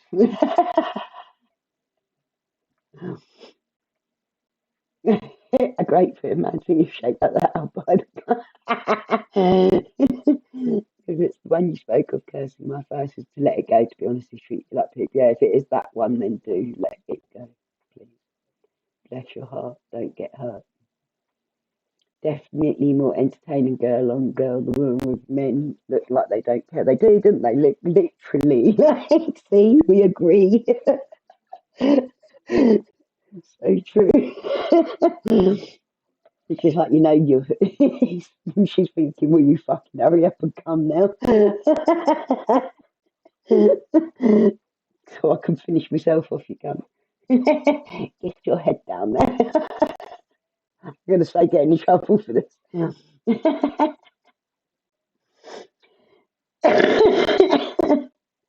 Tang Google grapefruit method. What the fuck is the grapefruit method? Please do tell me. Close your eyes and think of England. Yeah, it does. I mean, they do literally have that sort of expression on their face where it's like, I'm an actress right now. You know, I'm not doing this because I want to be doing it, and there just happens to be cameras there. I do like a bit of yeah, amateur as well. That's always interesting. But then I'm also a sucker for the story line.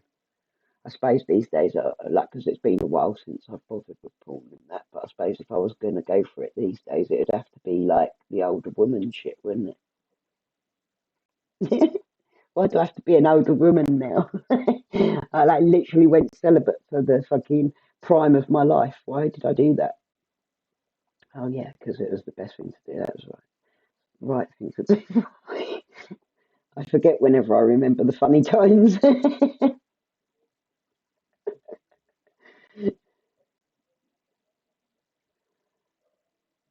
I had plenty tell me to hurry up. I started a session at 6 p.m. and I was still going at 5 in the morning. I have had a few experiences where it's been, you need to, like, we need to complete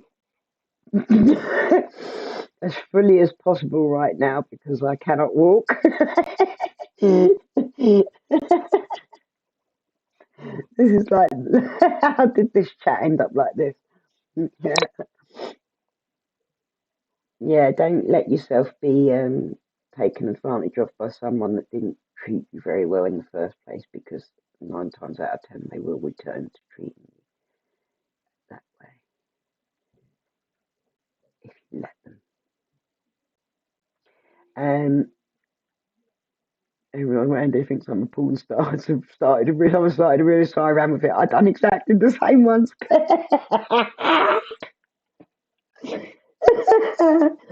My neighbour,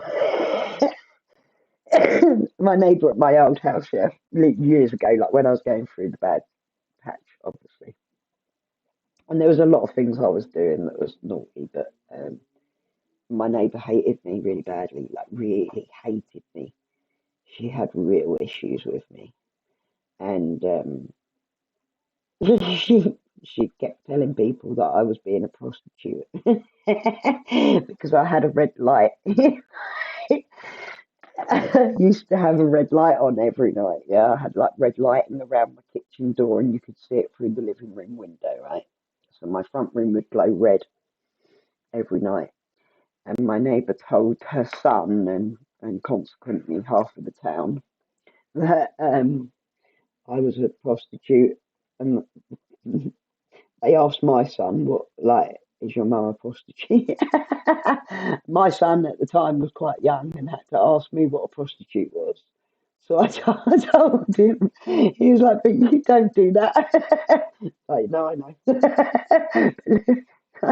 I do end up being like the sort of person that plays those games. Like, if people are going to say things about me like that, then I will act in certain ways and show up. I'm a fucking stupid twat. Red tube, yeah. I shouldn't be advertising. Yeah, exactly. Well, like this, yeah. My neighbour, I think, had the same sort of problems with. Back then, I was like, I mean, I was really outlandish. I mean, you've got a very eclectic style, Claire, same as me. I was very much like that. Bearing in mind, I was going through mental health issues at the time. I love you long time. I was a naughty girl. Like, I liked being like the center, not the center of attention, but I liked being doing naughty shit. I was going out partying and a lot of the time I didn't have like children around me, so I was like off raving and shit. And uh, life was a bit of a journey. And if people were talking shit about me, I'd usually be like playing up to it, making sure that they had some juicy gossip. I once set off a rumor purposely around town that I'd found God. After a lot, like years of trouble with like a group of people like that, yeah, I tried to set off a rumor that I'd found God, and yeah, no, Castor, I have body dysmorphic syndrome, so you're spot on. Yeah,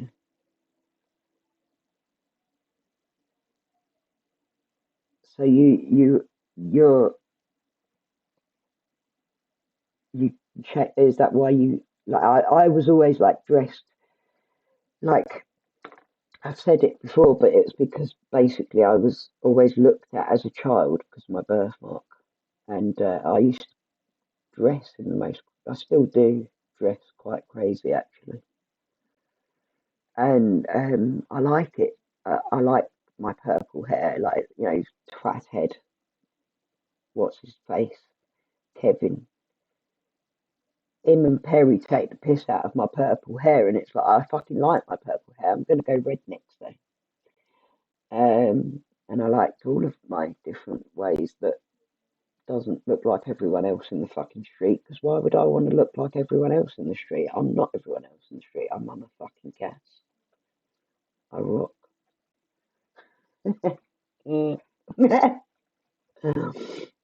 You don't see what others do. Yeah,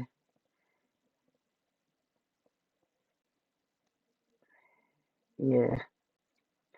See, I just I think I always wanted people to have a good reason to look at me, so I'd sort of do my hair crazy. I'd wear short skirts and socks. I still do it now. I still wear like a short dress with socks up to my arse, and that because that's me. It's my style.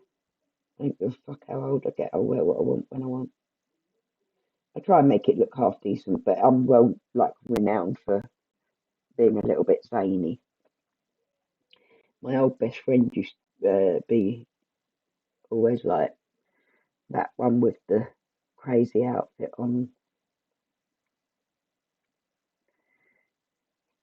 Yeah, I see that as well. Like that's what I'm like, Claire. With I've been anorexic most of my life, really. So I always see fat. Like I'm really seeing fat at the moment. Like look, literally, I'll show you. Ouch. My back's hurting and that now, but look, I'm gutted, mate. Look, it's really like podged out after working so hard and getting rid of my belly.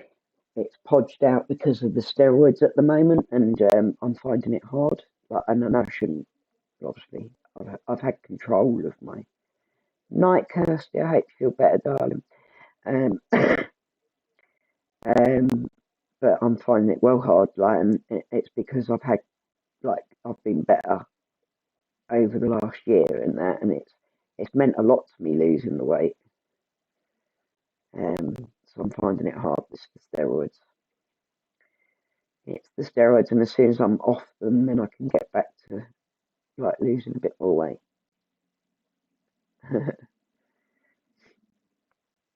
But I have a very healthy diet. It's just whenever I start on steroids, I start floating out.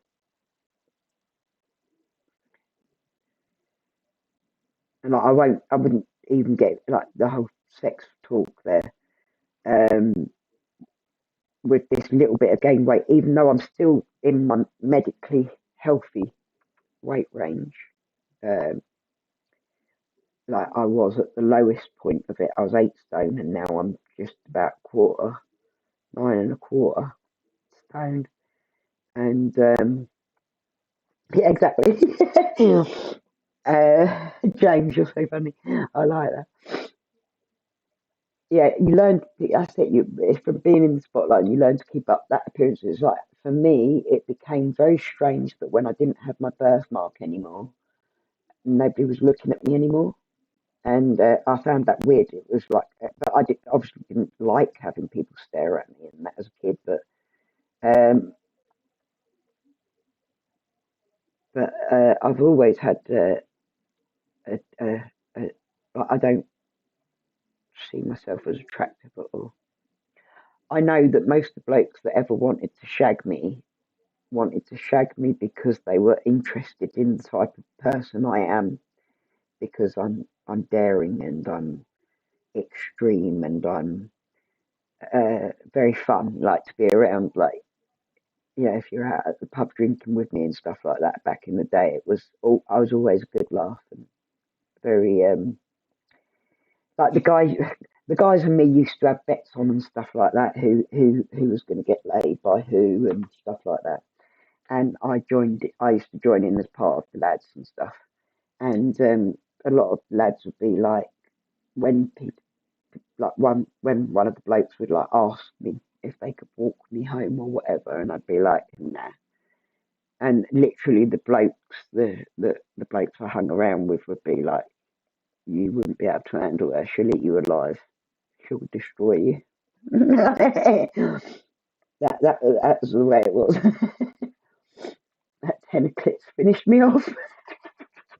Yeah, I I had a look the other day because I can see it again now.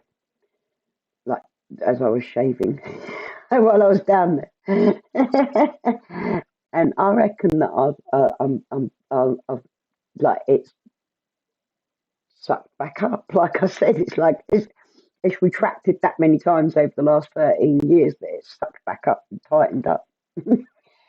I fucked the storm up where I was there all staring. I bet. I'm terrible, you see, because I can't help it. If you get, especially if people are going to be a bit negative towards me for being a bit of a like a bit different, then I'll play different all the more. Terrible. You'd knacker their knackers at that.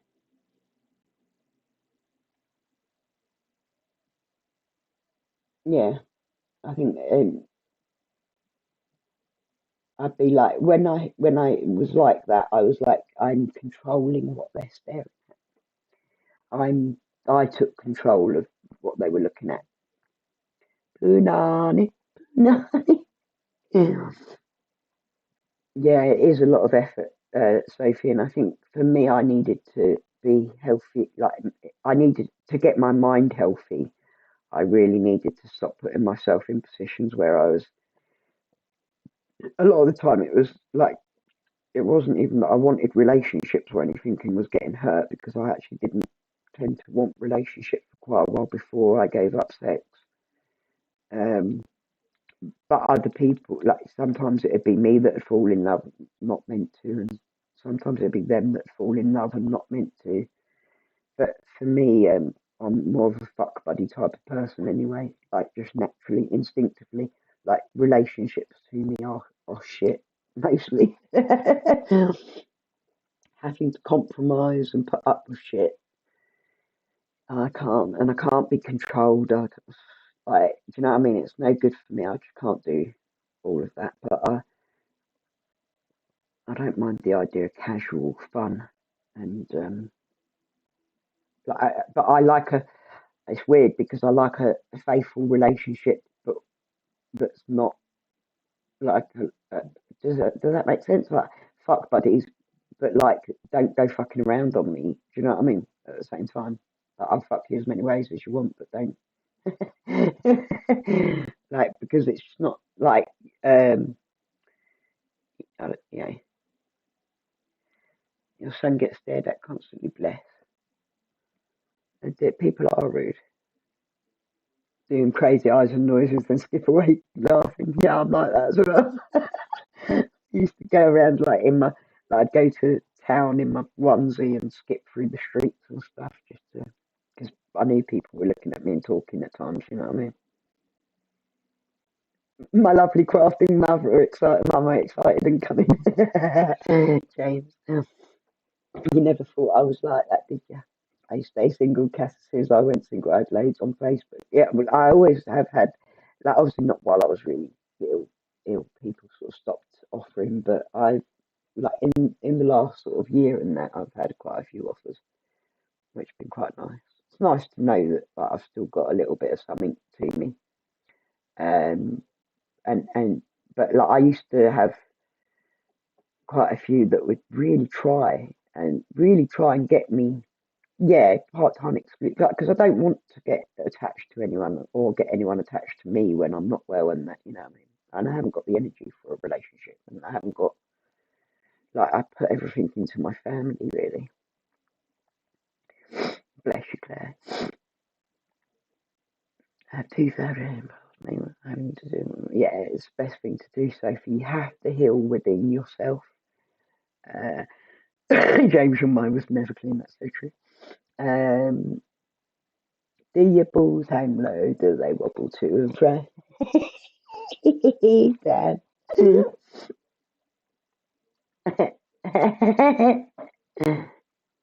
You can't help not sing that, can you?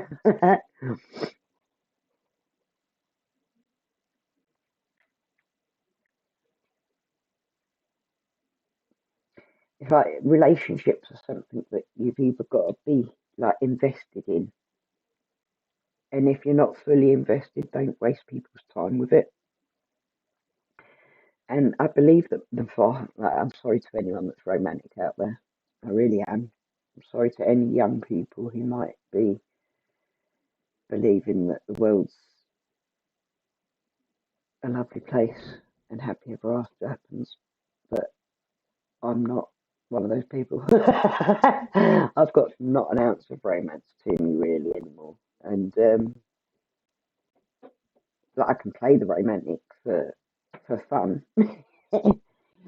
but in my experience, the majority of relationships aren't going to last, and people put a lot of effort into maintaining like a couple of years in a relationship when they knew it wasn't going to last because they tried to make it last and make it work and be the one.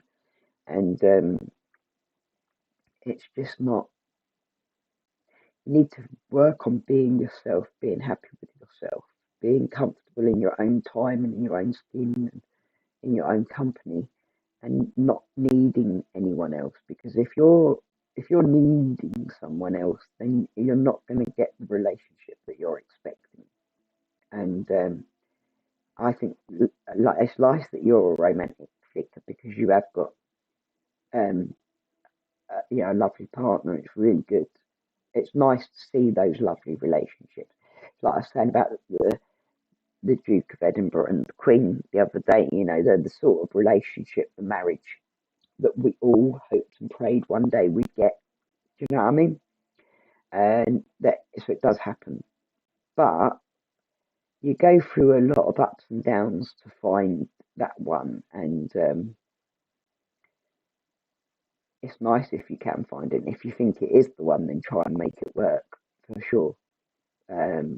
But if too many people hang on to a relationship that isn't working, and if it's not working and it's hurting, then I did it. I've done it before where I've thought it was the right thing, but you've got to just make.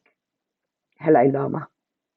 It was because we were talking about self harm and um, mental health and stuff like that, Llama.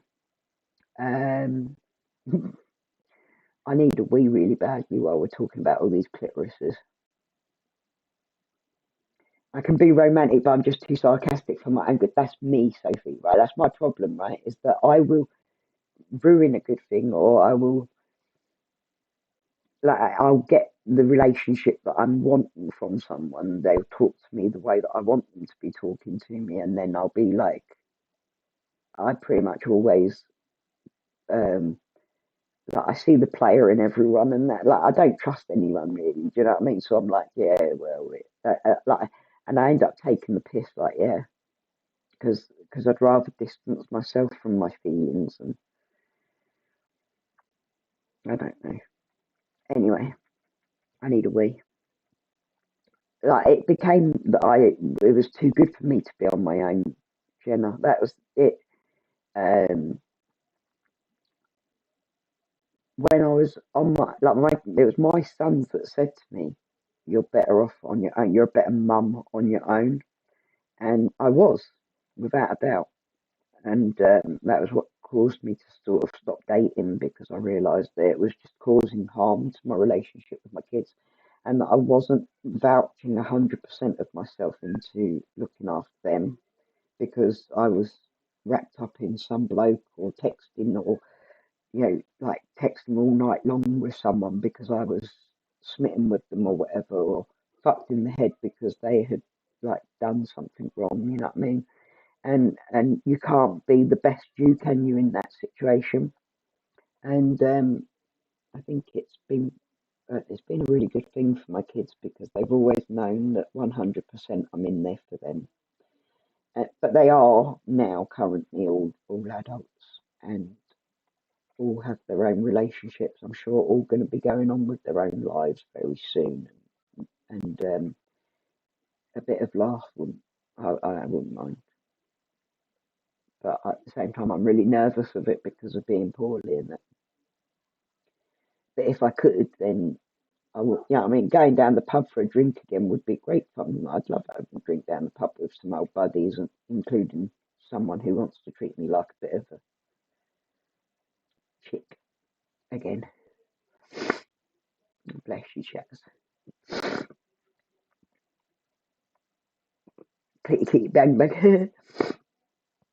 Yeah, I mean, we all want to meet our soulmate, and it's possible, even to this day. Like I say, I never expected to have anyone put well an offer on the table after I got sick. I thought that was it for me. I'd never get it again. But pretty much the offer is on the table. So, but I'm very much like that. I wouldn't think that was going to result in anything much at all, really, to be honest. Like, I'm sure he's a very nice guy, and he certainly means well by me. But I don't think he's like going to be a. Well, there is no serious prospects for me, is there? It's not possible. Like, I couldn't sort of say, oh yeah, please get like fall in love with me. I didn't want to say that because it sounds so fucking weak. I couldn't let someone fall in love with me, could I? It wouldn't be right to. Dracula, Revenge of the Pit. Outside lighting the fire, she's here. You met your soulmate, second time married round, got married second time round, and you're still together, are you, Liz? Bless you. It's lovely, isn't it? So I do love someone. Oh, sorry, Lama. I didn't censor it, babe.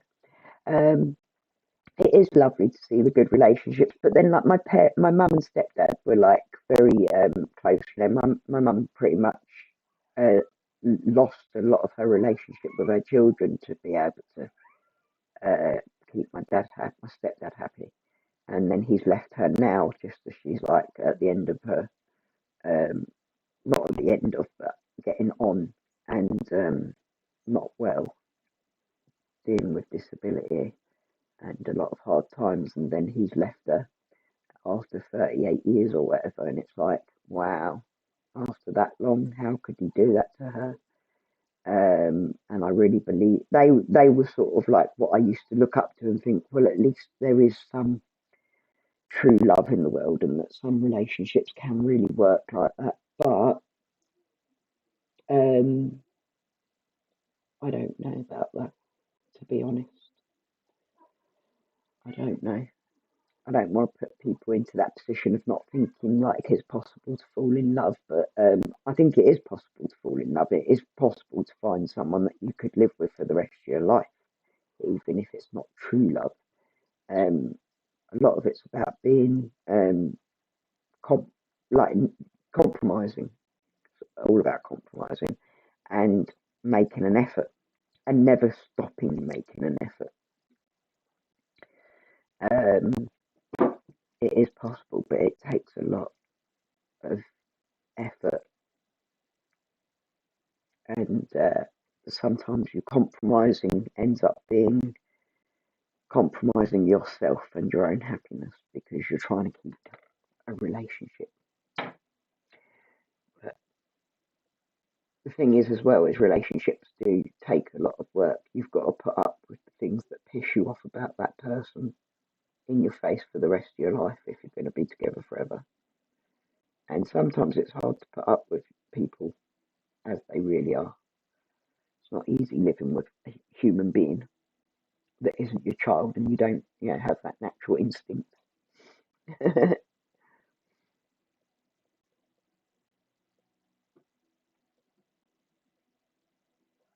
Yeah, it is. It work, and you've really got to work at it. You can't just like, oh, things are getting tough, I'm just going to walk away. Uh, Especially when you've had children with someone or married someone and you've made a vow to make it work, and people don't try to actually create it to be like a long lasting thing anymore. A lot of people seem to throw it away so easily, and it's just never going to be easy, is it, living with another human being? um like, I think that's why older people stayed together for longer, more is the fact that they had learned to really take some appreciation for what they have got rather than what's over the garden fence. This is heavy shit. Brown clit in the ring. Shalom. You're funny as fuck, Dan. I need to go and get a coffee because I really should be getting off because I'm tired, but I, at the same time, don't want to get off yet. What do you think of those little ones anyway? I'm going to do one of these ones next, I think. Just quickly, I might do the paper. It's like a watercolor paper, isn't it? Well, there's that one. I like that one.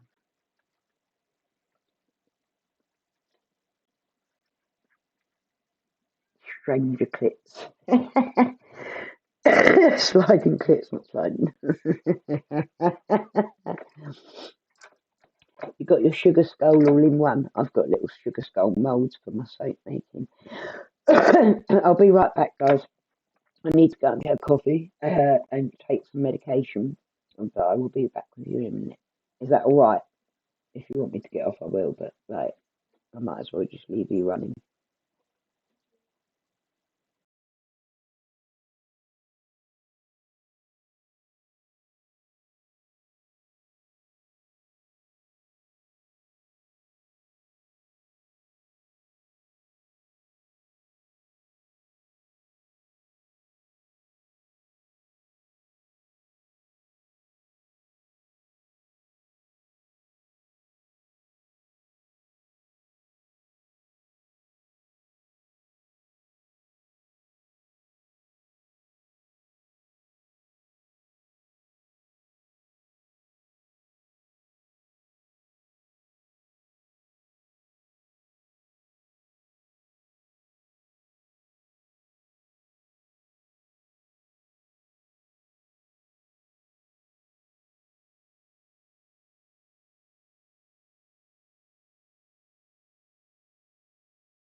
Hello. Oh, give me a second. I've got kittens and cats and stuff going on. Hi, Shrimp. You alright, mate? I hope you're okay, Kirsty. Just stay calm, darling. Don't worry. I love you lots, and you know I do.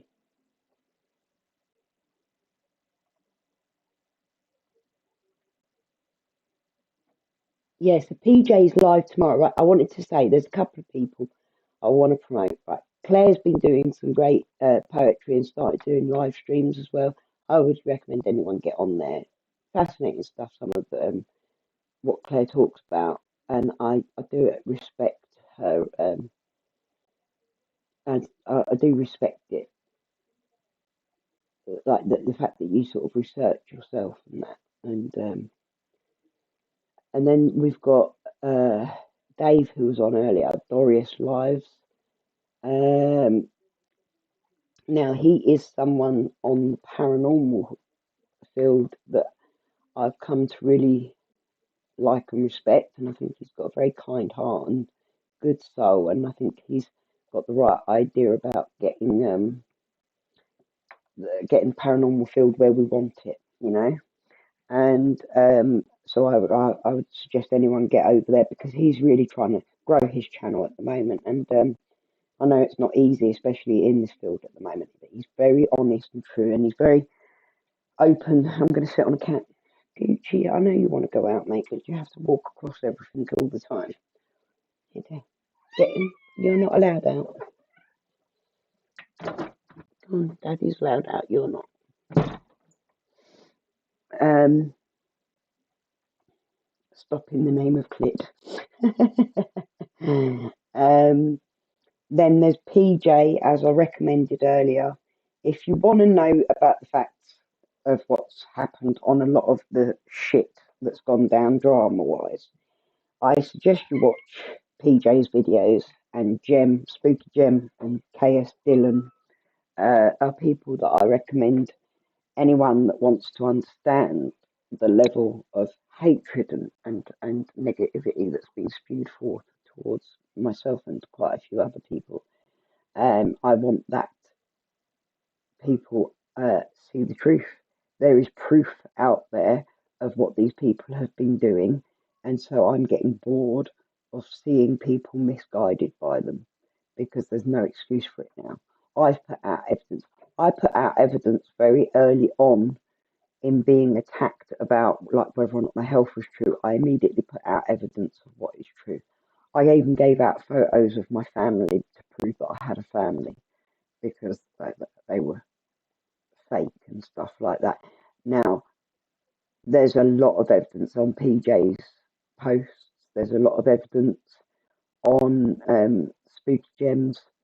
Suit Yourself has dealt with the subject quite a lot and had plenty as well. I think all of us have had quite a lot of grief. Um, I think there's a couple of channels in the paranormal at the moment that deserve watching. And I'd like to help build the paranormal back up. Like, I don't know about all you lot, but I think that there's like we miss it all. We miss the good stuff. There's always Riley, order of magnitude, and I feel bad for Riley, you know, because his stuff doesn't get promoted enough, and it really should. I'm gonna just take my medicine. Hang on. He deserves a lot more recognition than what he gets for it all. um,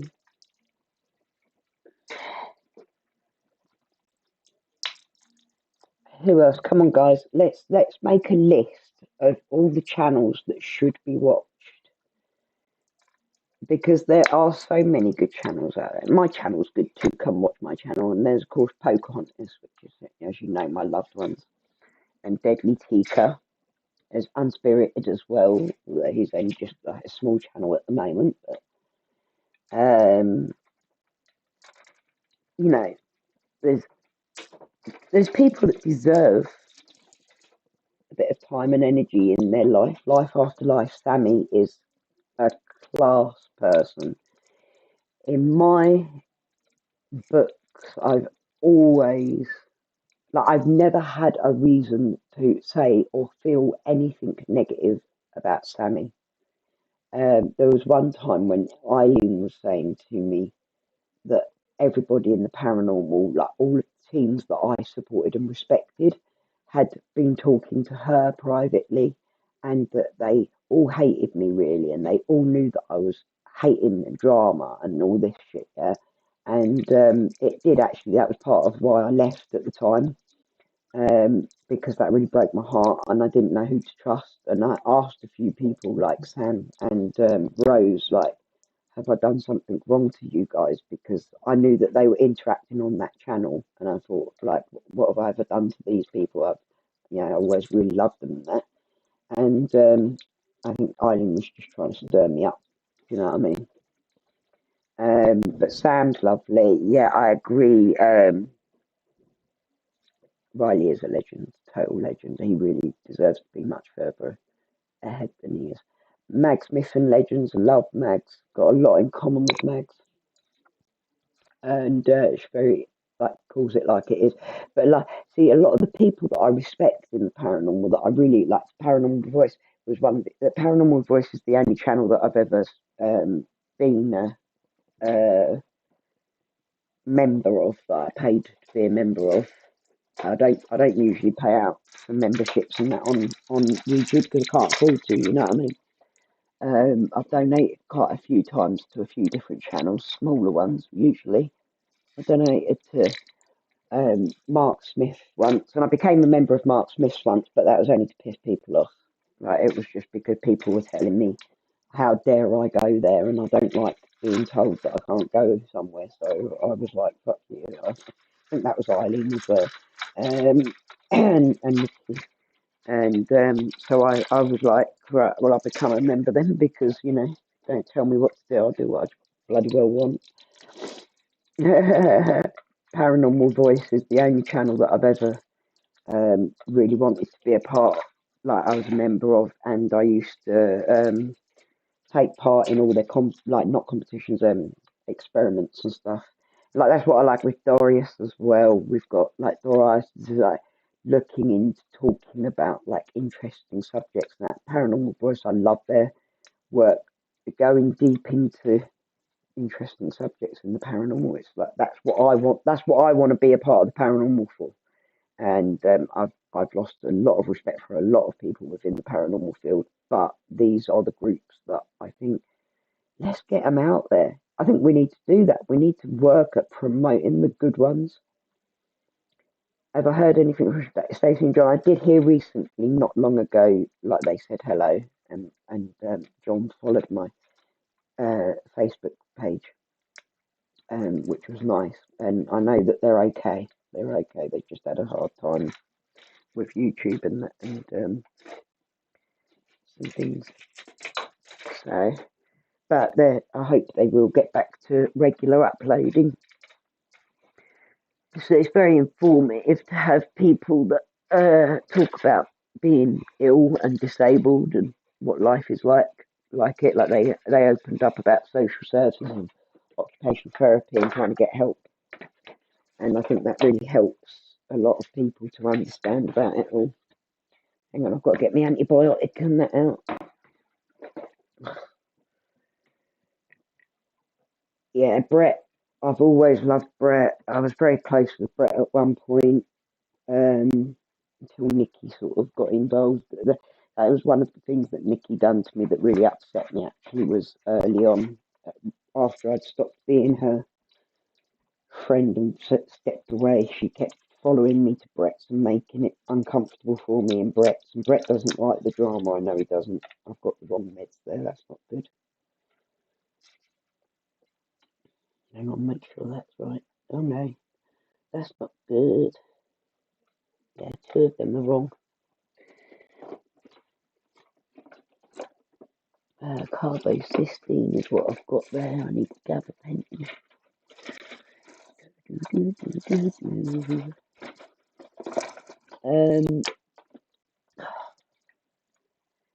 That's why. Really should make sure I read the packaging and that, shouldn't I, as I'm doing it. Gabapentin. My pain's well increased as well, and I've recently cut down on pain relief because I was doing so much better, and it's getting worse again, and it sucks.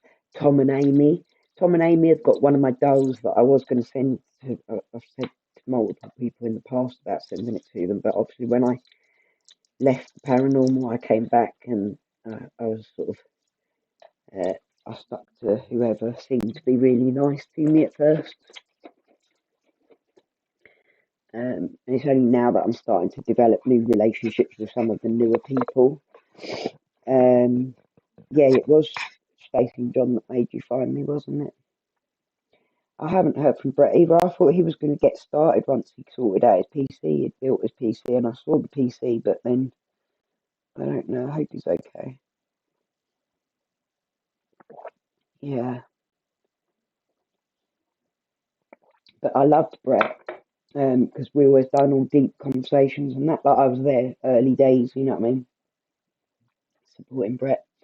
And yeah, New just sort of made it really uncomfortable, and it made me feel like if I stayed there, I was being looked upon as the bully, and if I didn't stay there, then I was. It was better for Brett that that wasn't going to go off in his channel, and I was trying to be polite, but she'd sort of say things about me being a bully and stuff, and it'd be like very uncomfortable because I didn't want that. Tom and Amy Paranormal, they are a very good little group, very nice couple. I like them.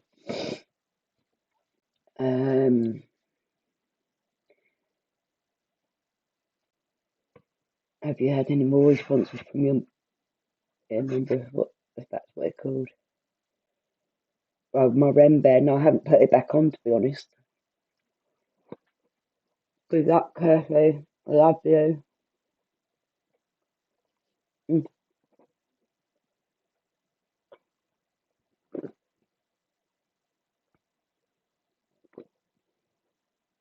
I'm joking on it.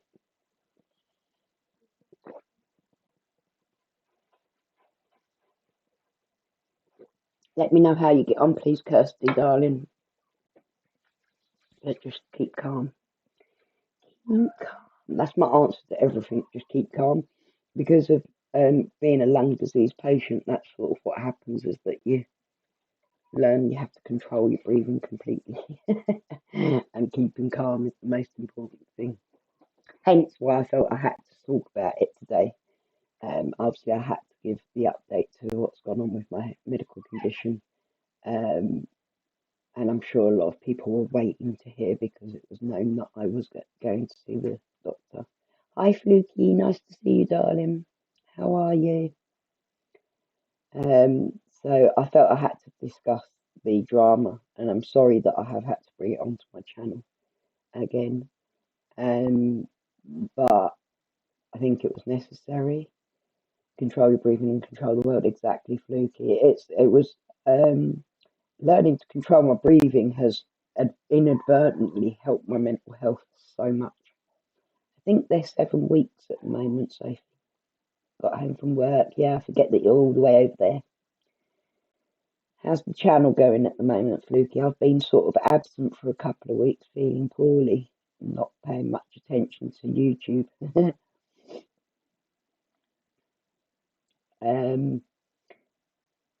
You know, they Fluky's obviously a Pokemon channel, and does gaming as well.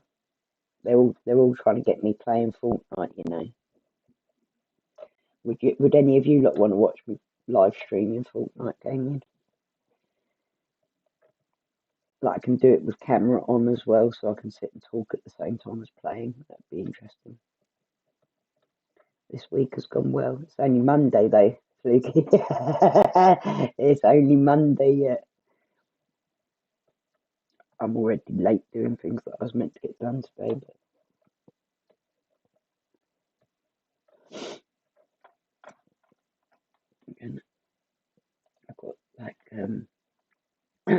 swallowed. One of those tablets got stuck in my throat.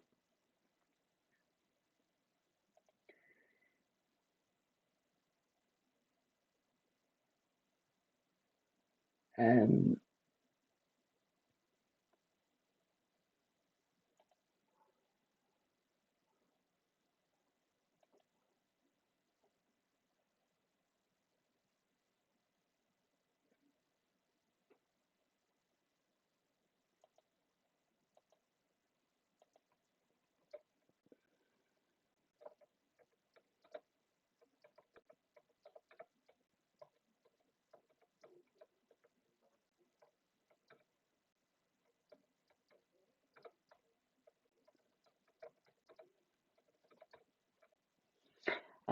Zuccarella is my drug. That's quality. Oh, you mean the week prior? Oh, good. That's good then. Yeah, controlling your breathing it really does make a difference to everything. Yeah, they are growing up so quick. They're actually starting to play around my feet now. I have to lift my dress, like my feet up off the ground a bit sometimes because they actually hurt.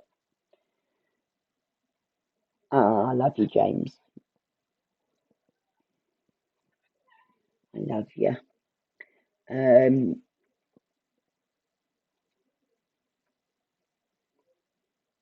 like I really do. Like I don't want to have to discuss them or give them any credibility or like attention.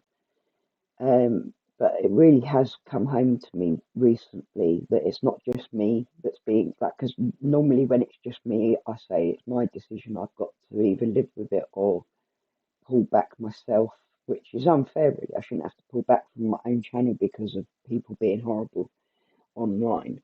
But,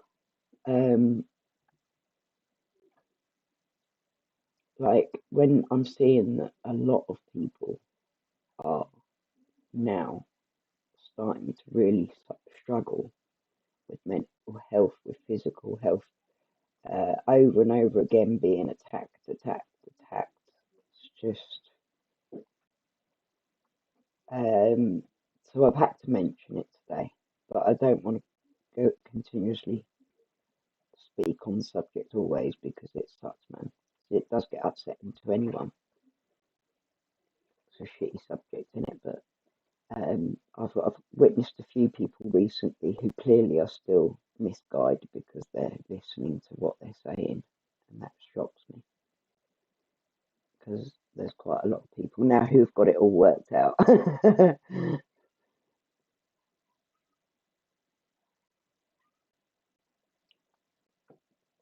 Yeah, they've got the kittens at my feet at the moment. I don't know if you can see down there at the moment. I don't think so.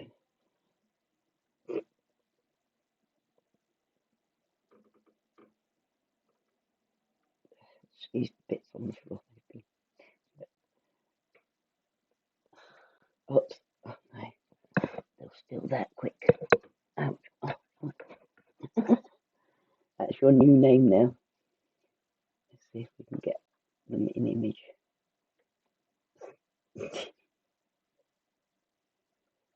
There's Spooky gone. Spooky, there she is.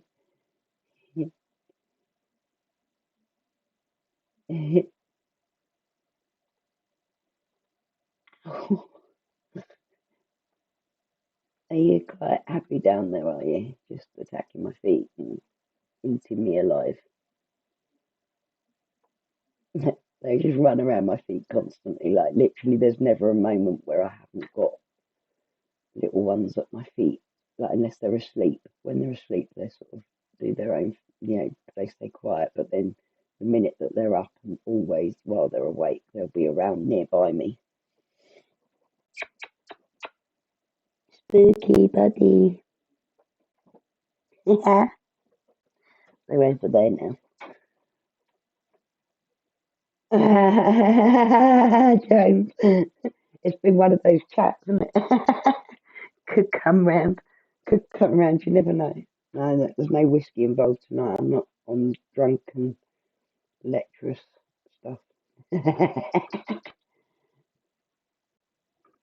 That's well up close, isn't it, Doug? Okay. But they are beautiful, beautiful bubbers. Look. Here they come again. Oh dear. Literally attacking my legs.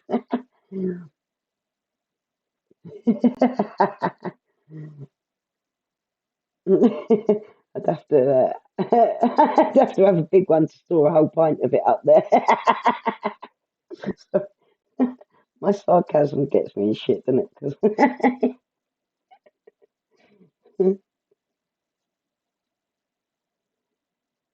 I can't get my thing back on the hole.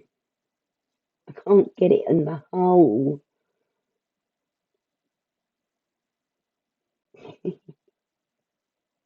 It's a tiger and it roars, yeah. Oh, you should hear like Buddy meows when gets picked up. He's not a big fan of being picked up. He'll come and give me a cuddle and that, but he won't. If you pick him up, he sort of like says no, which a lot of cats do, yeah. But this one, she's like, I like being picked up. I like attention. Apart from you're playful right now, aren't you? Yeah, baby. No, love you. You're a little rock pot, aren't you?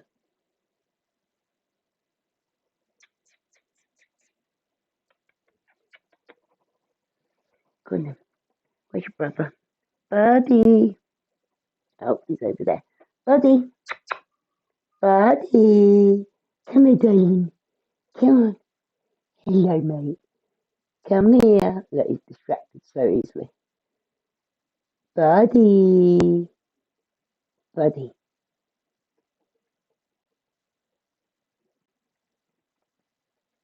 So funny.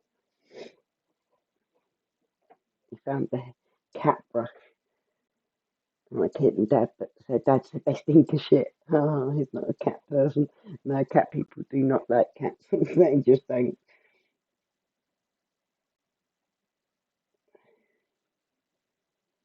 I'd rather have 100 cats than have people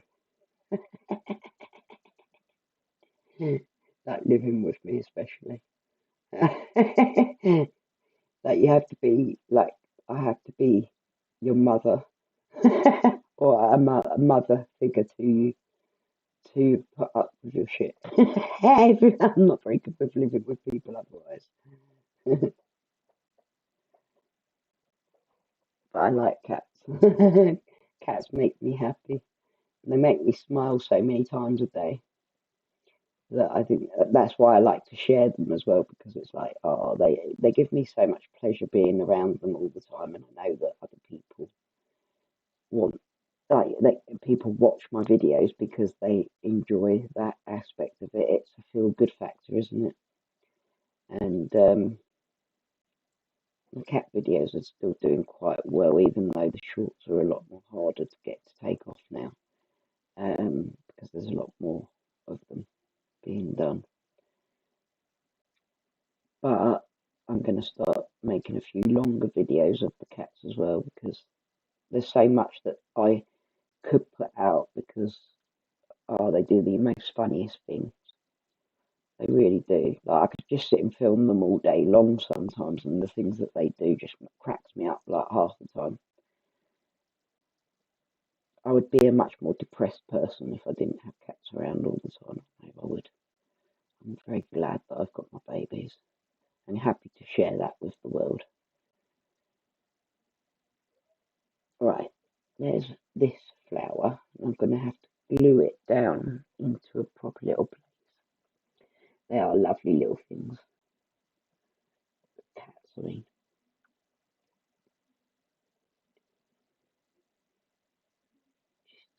Like, this is a fine tip glue, which I've already started clogging by not putting the needle in.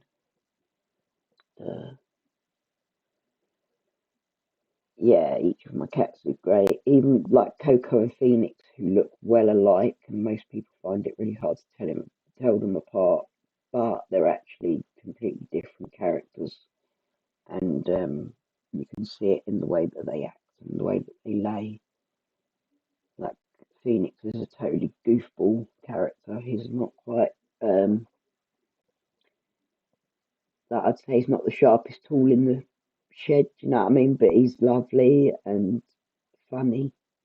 Like he's always sitting in the most cutest ways. Makes me laugh. But Coco's like super intelligent and you can see it in his eyes. Everybody loves my pussies. Let's face it.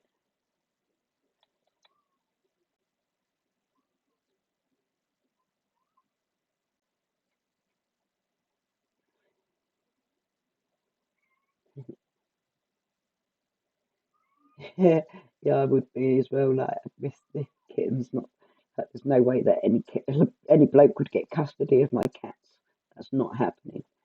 Like, I had blokes fighting me for custody of my children for years, and obviously they've got as much right to our children as me, and blah blah blah, equal rights and all that shit. But I found that very hard. But there was no way that I'd ever give up one of my cats to an ex. Be like, no, you can fuck off me. I'd literally fight them for it. Oh, good night, Shaz. Thank you, darling. Take care. I hope you feel all right, babe. You be careful now, yeah?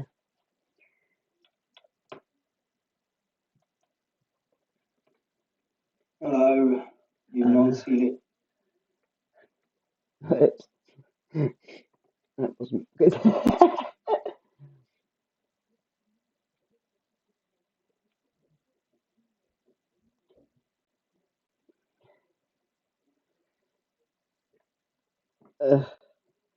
Right, I will. I'll be getting off in a minute as well, Shaz, babe, because I'm actually knackered and starving. Like when I'm not on steroids, I can literally not even think about food all the time. But then when I'm on steroids, it's like the hunger pains make me feel sick and like I'm gonna collapse and stuff.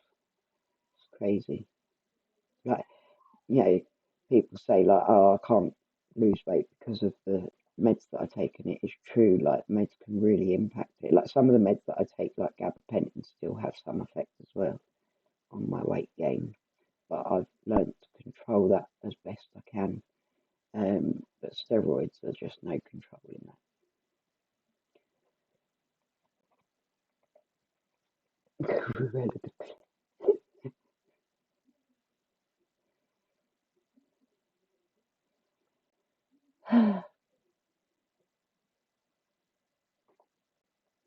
There's like just so much nastiness out there, isn't there, at the moment? And I just think, wow, uh, like, can we please bring some goodness and kindness back into the community now?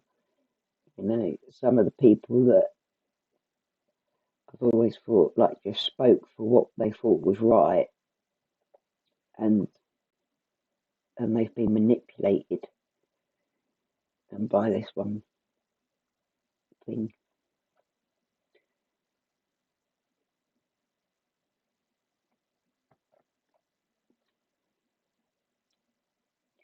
Da, da, da. So you can also ink up these as well, so it's like a little bit more aged or antique looking, if you get me.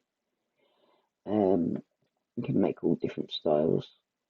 There are loads of different types of cutting, flower cutting ones, but I've only got a couple myself at the moment because obviously crafting stuff's well expensive.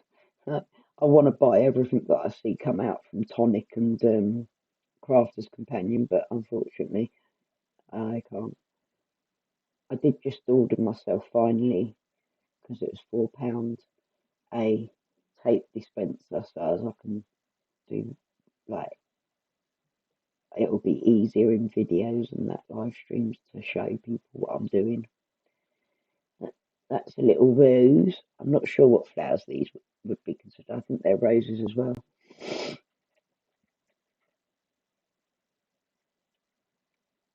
we do? This one's like a watercolour paper, or like homemade paper sort of thing. It really is, James. When I was doing soap making, I got some of my videos, like literally cost me a fortune. Oh my God, a cry cut is well expensive.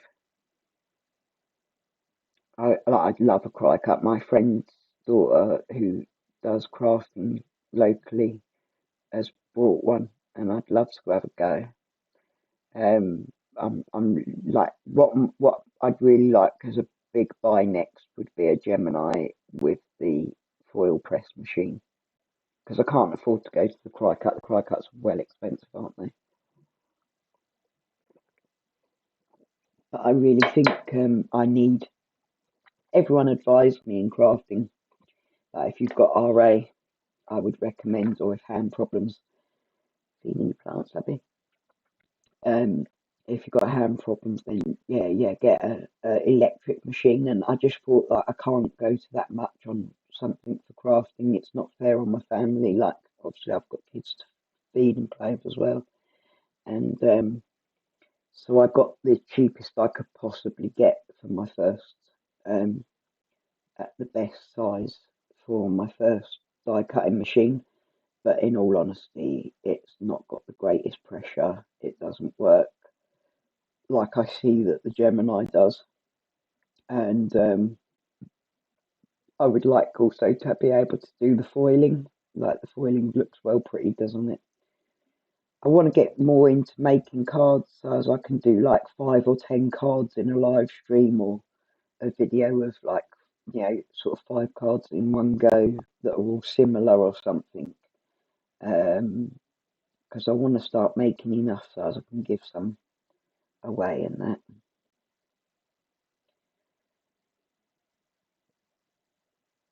I think that was how me and Sophie got talking, was my video on my die cut machine, wasn't it? Can't remember.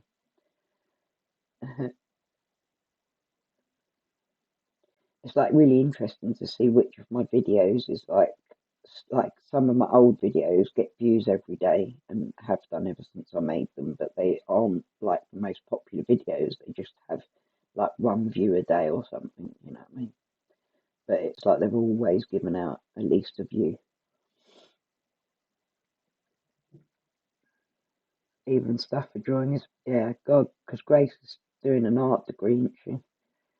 And that's hard, man. The amount of money that, like, she got a what do you call it, a bursary, which was bloody lucky because I wouldn't have been able to afford all the stuff she needs. Yeah, I'll try and do some cards on Thursday, birthday cards in it.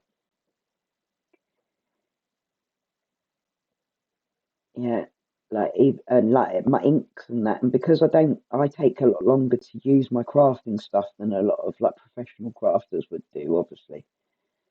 So I'll spend money on things like the inks and that, and then they'll dry out before I'm really getting to use them because of the fact that I'm like not using them enough. So it gets frustrating. Try and build up a collection. I am a bit of a collector, hoarder. 4th of May is your year anniversary. I didn't realise that you came on your birthday before, or around your birthday before, as well. That's quite cool. So it's a year that you've been watching me. That's cute. I've always appreciated your support, babe.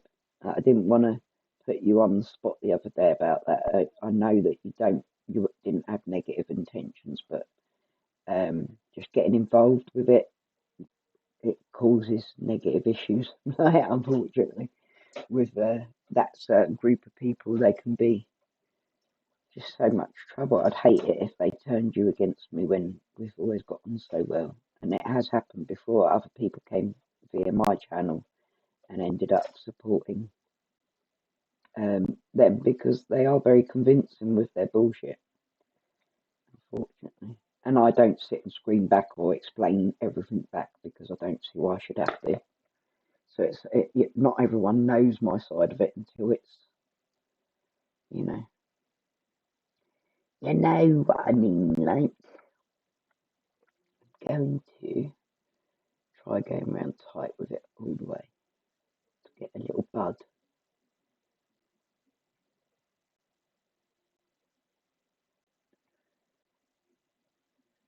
Yeah, even like watercolor paper, which I've been using recently. I've got a kitten joining me on the desk right now. She's climbed up and managed to get over here. I can't believe that. How old are you and you're already working out how to get up here? Come in, come and say hello.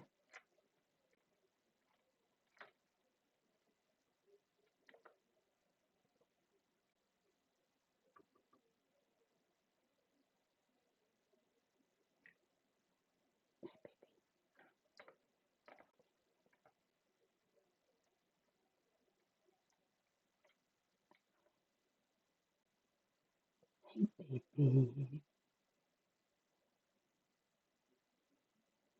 Yeah, you can't really believe any of it anymore. Like, there's been so much that's proven now that I don't understand why anyone believes any more of it.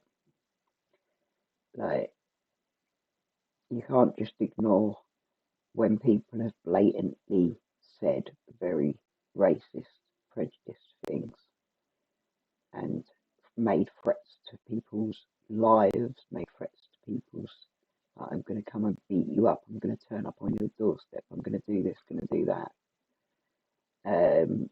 When people are doing those sort of behaviours, you can't just ignore that, can you? You know what I mean? To ignore it is to condone it. And I've never stooped to those levels, and I never would. A lot of the things that certain someone has said that I've done, I haven't even done. But I just get grouped in with everything that anyone does, even if it can't be proven who it is. It's like, oh, that must be her, and it's not at all. Never has been. Like, one of my main things is that I've never had a second account, never even owned a second account, and to be honest, I should have. I wish I had. I wish I'd got a second account to talk on rather than chatting on my account that was created on, because then I maybe wouldn't have got followed and have people attacking me all the time. Um,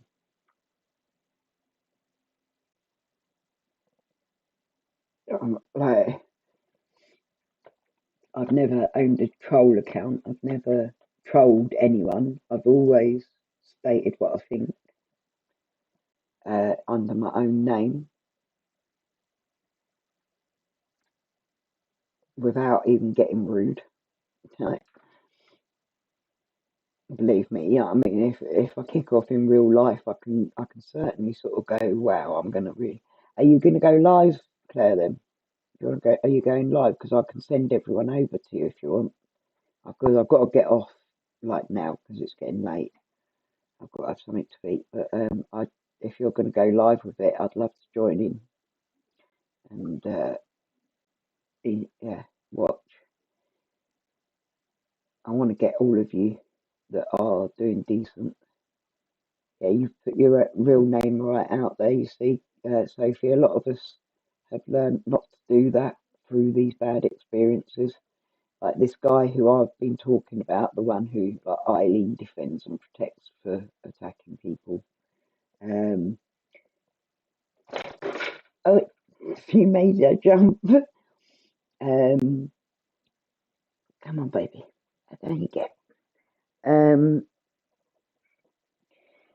He's like, oh, I've lost my chat because of the cat.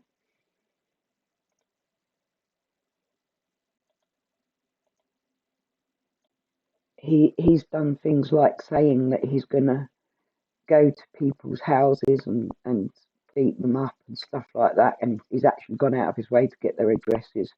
He's doxed them out. He's put out people's names that keep their names private because they've got serious safety issues with having their address public and name public. You know, he's done some really horrible things like that, but um, I just don't understand how that can be okay. Like I don't need to troll people and stuff like that. I haven't got time for that. I don't know how they make so much time to do things like that, all that hate, because they must spend hours every day going through different accounts, logging in and fucking saying this here, there. Like, it's actually really quite pathetic, isn't it?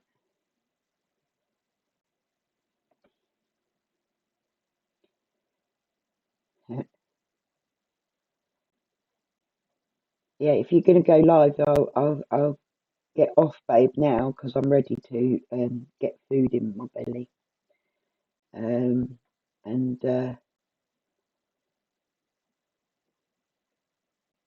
I'll jump on and get everyone else to come and jump on if you want, if they're still available to watch.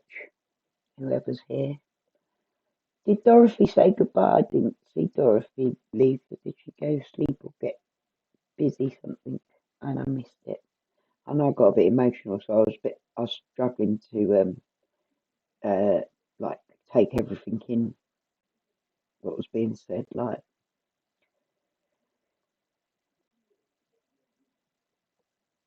I hate getting emotional, and I don't want to be perceived as being like, oh, I'm crying about my situation, because I really am not like that. Um, Even if I do cry about my situation, of course I do. Everyone would do. But I usually keep that to myself. I don't like to put that out to the public or to my family or anything. It's, I like everyone to feel that I'm strong and can handle everything. Yeah, go for it, Claire. I think it'll be great. I can't at the moment join in as such on chat because I've got to give my daughter a break. She's got school tomorrow. Um, but I will do one evening as when you're ready. But I'll join in the live and be in the chat with you. Definitely. Yeah, I think she might have fell asleep or something. James, bless her. Or maybe her mum was on the phone and yeah, it got late.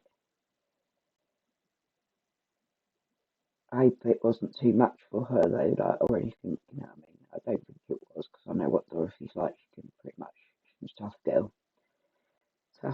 But I know that there was some like subjects that are hard to handle tonight, and I do like feel bad to even have to discuss them really.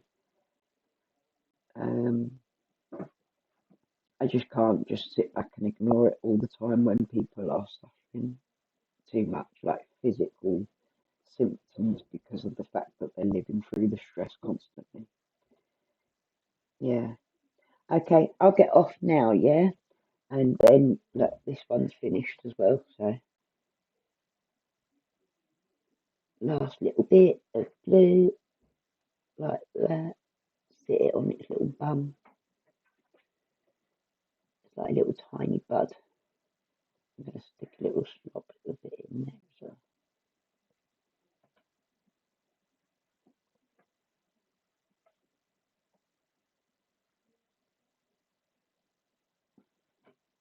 Yeah, I look forward to that, Claire. That'd be a good way to finish my evening off, sitting watching a good spirit box, because I haven't got a spirit box, and I'd love a spirit box just to be able to sort of ask a few questions sometimes. That'd be nice to see you all over there, guys. That'd be good, yeah. Daisy, thank you for joining me, darling. You've been lovely as always. And I do really appreciate a lot of the support that's been spoken tonight. It does help. Sometimes you do need to hear a bit of support, and I don't want to be sitting and begging for it or anything, but it has been nice to have a little bit of support. I needed it today, obviously. Thank you. Much love, everyone. Breathe easy, folks. I will see you again very soon. Hopefully Thursday if nothing goes wrong. All right. Love you, James. Thank you, darling. Take care, everybody. See you on Claire's. Get on over Wisteria, Energy Twister, Claire will be over there with the spirit box on. Come and have a look and have a chat. Thank you, Daisy. It's been lovely. It has been lovely. I really appreciate everyone. Love you. Bye.